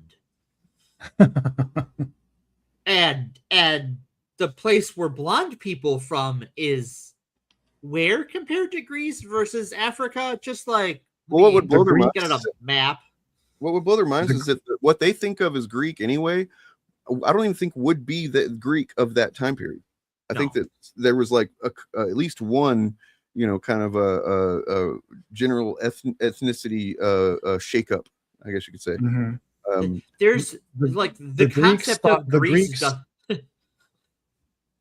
The Greeks thought that the blonde-haired, blue-eyed, light-skinned people of the north were a bunch of stupid barbarians, and they fetishized the beauty of dark-skinned people from Africa. Like in the Odyssey, the king of Ethiopia, Memnon, is described as the handsomest man who ever lived. The Greeks were really into dark-skinned people, and they hated white people. Right, because the barbarians were all up there, and they were brutish and didn't trade. Yeah, and they were big and scary. And they all sounded like this: burr burr burr burr burr burr burr burr, which is where the word barbarian comes from. They were mocking what they thought the language sounded like. Yep.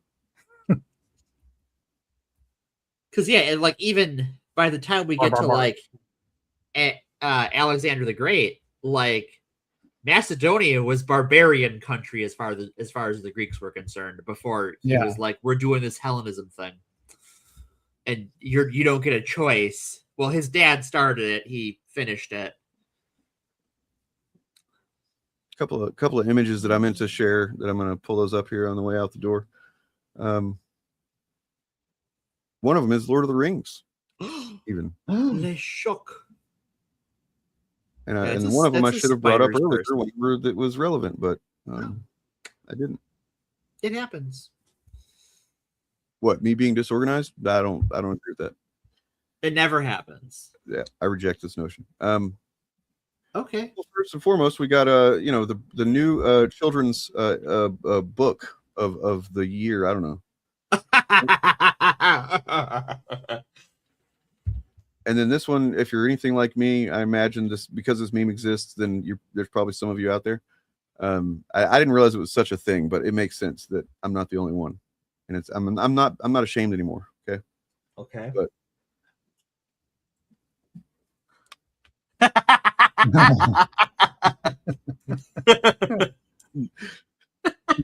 I don't even know the context for this, but it's funny just because of Allen wrenches. That's exactly right. Because how many do you have? I have that box at my workplace. I think they took a picture of my box of Allen wrenches for this. Yeah. I mean, because everything comes with one.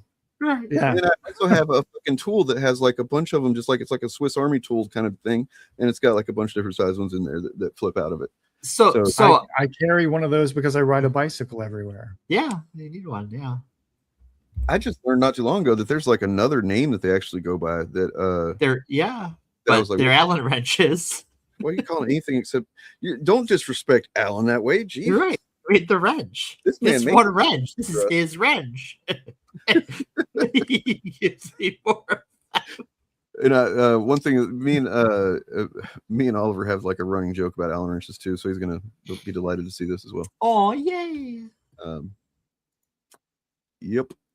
Well, sure was fun talking about some fun stuff, some stuff to get hyped about, and some stuff to, well, we didn't really talk about anything we're not looking forward to. It's almost like that doesn't come naturally.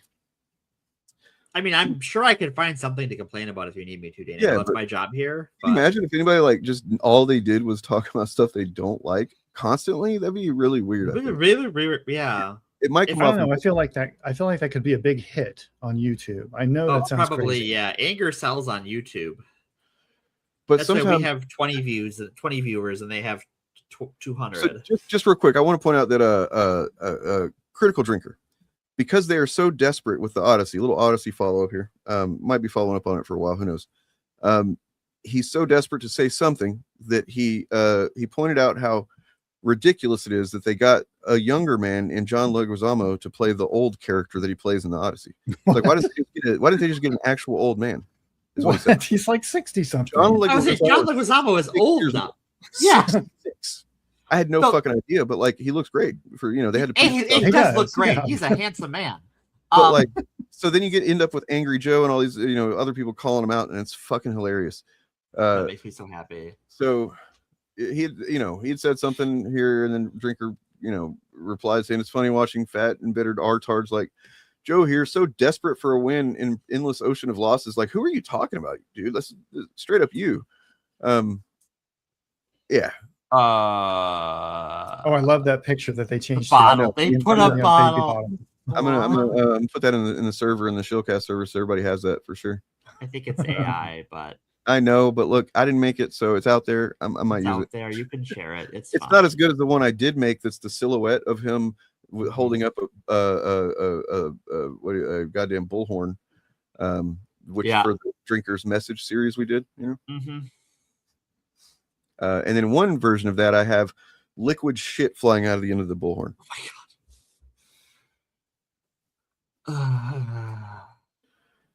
god. Yep. The pure. You know what my favorite part of the Odyssey thing is, as far as the Cope Fest goes, that Matt Walsh and Ben Shapiro are fighting. Yeah. This makes me so happy. The last time it might be kayfabe. The last time that Ben Shapiro fought, it might be, yeah, actually. The last time he did have a real fight with a employee, she left. She left and became Candace Owens. Yep.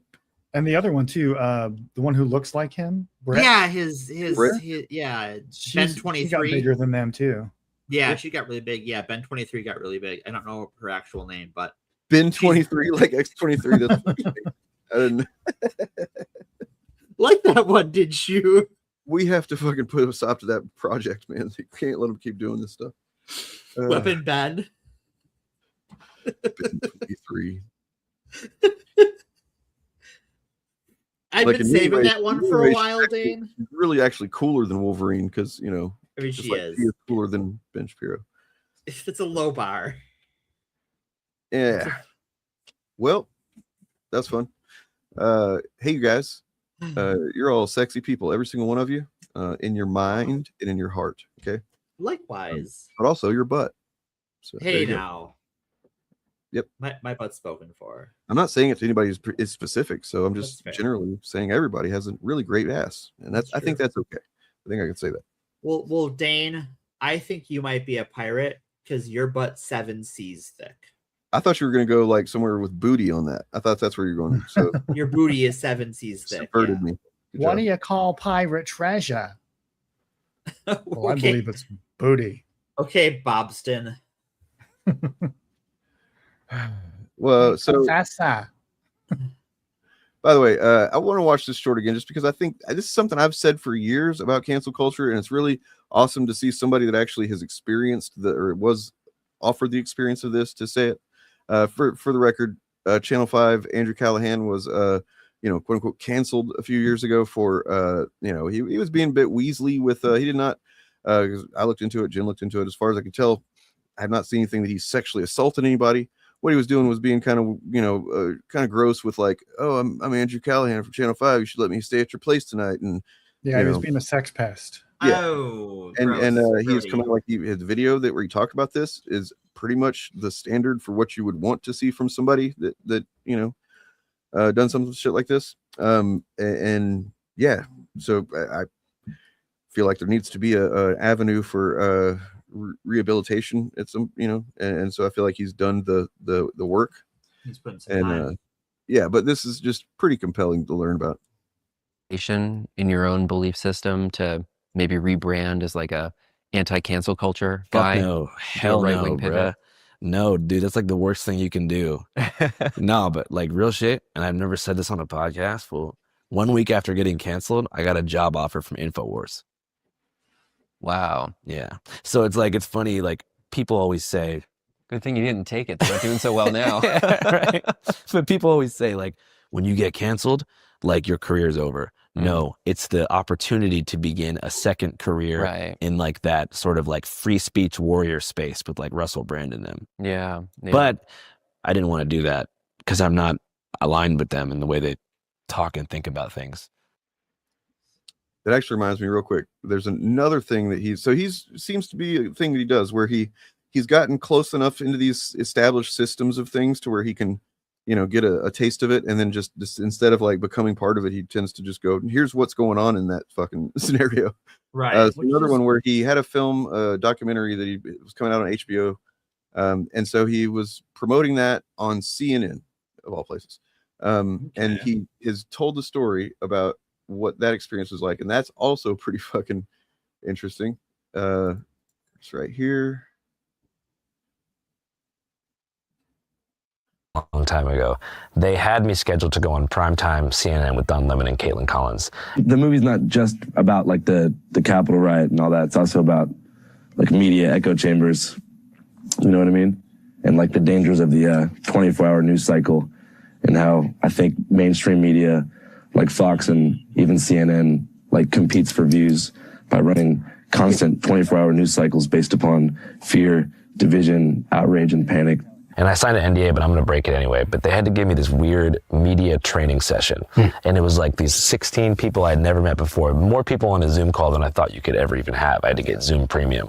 All these people in suits, like going through point for point, being like, you need to tell, if they ask you about Trump, say this. If they ask you about revolution, say this. If they ask you about your background, say this. Don't reveal that you're arrested for graffiti. All this weird ass shit. And I'm like, okay, this is kind of strange. They had one cool guy who literally had a Kangol hat on. I guess they thought he would like get through to me. And he's like, yo, my man, so check this out. I know these people, these motherfuckers don't look cool to you, but they're cool, son. And I was like, all right. I don't know. I was like, whatever cabal you're a part of, it's freaking me out. But it was only an hour, but it was mandatory. Yeah. So they told me I was going to go on CNN, and Don Lemon was going to ask me about like my life and all this shit. And I get on, and he goes, what can you tell us about the mental state of Proud Boys leader Enrique Tarrio in the lead up to January 6th? I'm just like, what the kind of snitch question is this? Like I'd embedded myself in this men's group, the Proud Boys, for a long time, and I had still had those active relationships. Revealing any information could put my life in danger. I just wasn't ready for it. So I clapped back super hard, and I was like, actually, Don, the film is about how the mainstream media, including CNN, uses the cable news system to push partisan divisions that have led to events like January 6th by essentially pitting working class Americans against each other and pushing culture war over class war issues. And he was like, what the hell? They cut the segment short. It was never aired. No one ever saw this. I leave the studio, and I guess the CNN had a handler for me. Well, they technically work for A24. Like I said, this black box is all connected. And she's panicking. She's like looking at her phone on hers. I'm like, what's going on? And she was like, Time Warner C-Suite is furious. And I'm like, who is Time Warner C-Suite? And she said, you don't know that the same people that own HBO also own CNN? Yeah. And so they looked at it as like an in-house beef. And I was like, no. I was just projecting my opinion. And they were like, don't you remember the media training? You weren't supposed to do that. She was panicked. God. They canceled my press tour right then and there. Wow. Wow. That's fun. Yeah. I am not surprised by any part of that story. Pretty wild. Yeah, no part of that is surprising. And then I actually, if you guys have another couple minutes, there was one thing I just wanted to look at briefly. For you, Dane? No. Because it's about George Carlin, and it's about AI. Oh yeah, this I need to get mad about. Yep. Okay. So this is a video that just popped up shortly before stream started. So I was like, oh man, I want to watch this, but maybe I'll be able to share it a little bit about it anyway. Let's see. Video that this woman's doing, seems to be doing Lord's work here. It's a video called "How Did This Video Fool 3 Million People?" Then after, I'm going to ask you 3 questions. So let's watch the clip. So now a black woman plays Helen of Troy in a movie, and white people scream, historical accuracy! Accuracy? You painted over black Madonnas for 1,000 years, you fucking morons! You don't want accuracy, you want your comfortable life! How could Alexander the Great be white if the Macedonians who were Greek were black? Could somebody explain that to me? I asked my friend Steve, he sells insurance. He said, I don't think about it. Rome rearranged spells more! I didn't make this up, that's an anagram! The Romans didn't just have melanated emperors, the name itself is a confession. Rome was a black operation! They won't make movies about the Moors, because if they did, white people would have no history to steal. They'd be exposed as the later rivals they are. So they give you crumbs. One black Cleopatra, one black gladiator. Never the full meal, because the truth would set you free. It's pseudo just because you don't know it, that's fair. I don't know how airplanes work. But they still fly. You don't read about the Moors. You don't comprehend. You just talk. That's me at parties. Nobody invites me anymore. If you think Greece was white, go read Nature Knows No Color Line by J.A. Rogers. It'll show you the black nobility of Europe. Or keep your mouth shut. One or the other. Preferably both. The Trojan War was Moorish. Memnon had braids. Fucking braids! And Helen was melanated, but every painting looks like a Scandinavian wedding. Remember, Rome was founded by Etruscans and Like Chris Farley wasn't even really known for stand-up, which is fucking bizarre. I don't understand the point of this. Maybe she explains it in the video. We're not going to watch it now, but like, I don't understand what the goal of this shit is. You know, someone jerking themselves off saying they can make AI slop. It must be, but I don't know if that's related to this whole thing. Well, it's pushing the through line of all the jokes is Hotep stuff. Yeah. So I don't know if it's related to this, maybe not, but this is something I didn't even know about. George Carlin Estate settles lawsuit over AI generated comedy special. Settle lawsuit, agreeing to remove it from their YouTube channel and podcast feed. So this is January of 2025, I think. 2024. Okay. Wow. He died in 2008, but special featured a sound-alike voice doing Carlin-esque material on contemporary topics like trans rights and defunding the police. I don't think it really states whether or not he was for or pro those things in there, but yeah, it doesn't matter. Doesn't matter. I don't care if he was saying everything I agreed with. It still shouldn't happen. No. Maybe AI sucks, guys. I'm really like there's a big part of me that's just wanting to just make a fuck AI channel or something, just rail against AI constantly, and then also Peter Thiel and all the billionaires like all at once. Just it's all the same topic really at this point. Yeah. So anyway, now I'm gonna. Well, we got something I got to be mad about. That's fun. Fuck all of that. Yep. Well, on that note, there is one more thing I'm going to show on the way out. It's going to play before the stream actually officially ends. This is another Andrew Callahan thing where he talked about his experience with the Rogan Sphere and going to the comedy mothership, which is not doing so well, I hear. Oh, good. I'm happy. But thanks, everybody. This is about 2.5 minutes long, but we will be gone once I start this video. Peace and have a lovely week. And take care of yourselves. Wait, catch you on the dark side. That's the outro video, so I need to do that. And see ya. There you go. Bye. Bye-bye. One user asks, why haven't you been on the Joe Rogan Experience? Well, there could be two reasons for that. One, which is probably most likely, is that I'm not popular, famous, and influential enough to be on JRE. Two, could be related to a little green room spat that I had with Mr. Joe Rogan at his comedy club in Austin, Texas. So I'm not even a Joe Rogan hater, and I thought the mothership was actually pretty tight, especially how they lock your phones up in these magnetically sealed plastic sleeves when you enter the door. It definitely brings the anxiety levels down and makes it so comedians can push the envelope a bit more with their material, so it keeps comedy and experimentation alive without the fear of cancel culture. I was in Austin doing a couple different podcasts. The first podcast was Lex Friedman, and then the following day after that, I did the Matt and Shane Secret podcast. And unfortunately, Matt was out of town, but the homie Lemaire Lee, shout out to my boy, was there replacing Matt for that day. So that night after the podcast, Shane had a set at the Mothership Comedy Club. So he invited me, and in between sets, I'm chilling at the bar downstairs, and I'm getting like lightweight blown up by fans, which is fine. I love fans. It was chill, but I was kind of like in a more relaxed headspace. I wanted to just doze off, listen to comedy, chill. And so I told Lemaire, I'm like, yo, can I go upstairs to the green room? I'm trying to, kick back and, lay low for a bit. He's like, man, I could take you there, but just so you know, Joe Rogan's a bit territorial about that green room. Like, so it's at your own risk. And I'm like, dude, no way, it's going to be fine.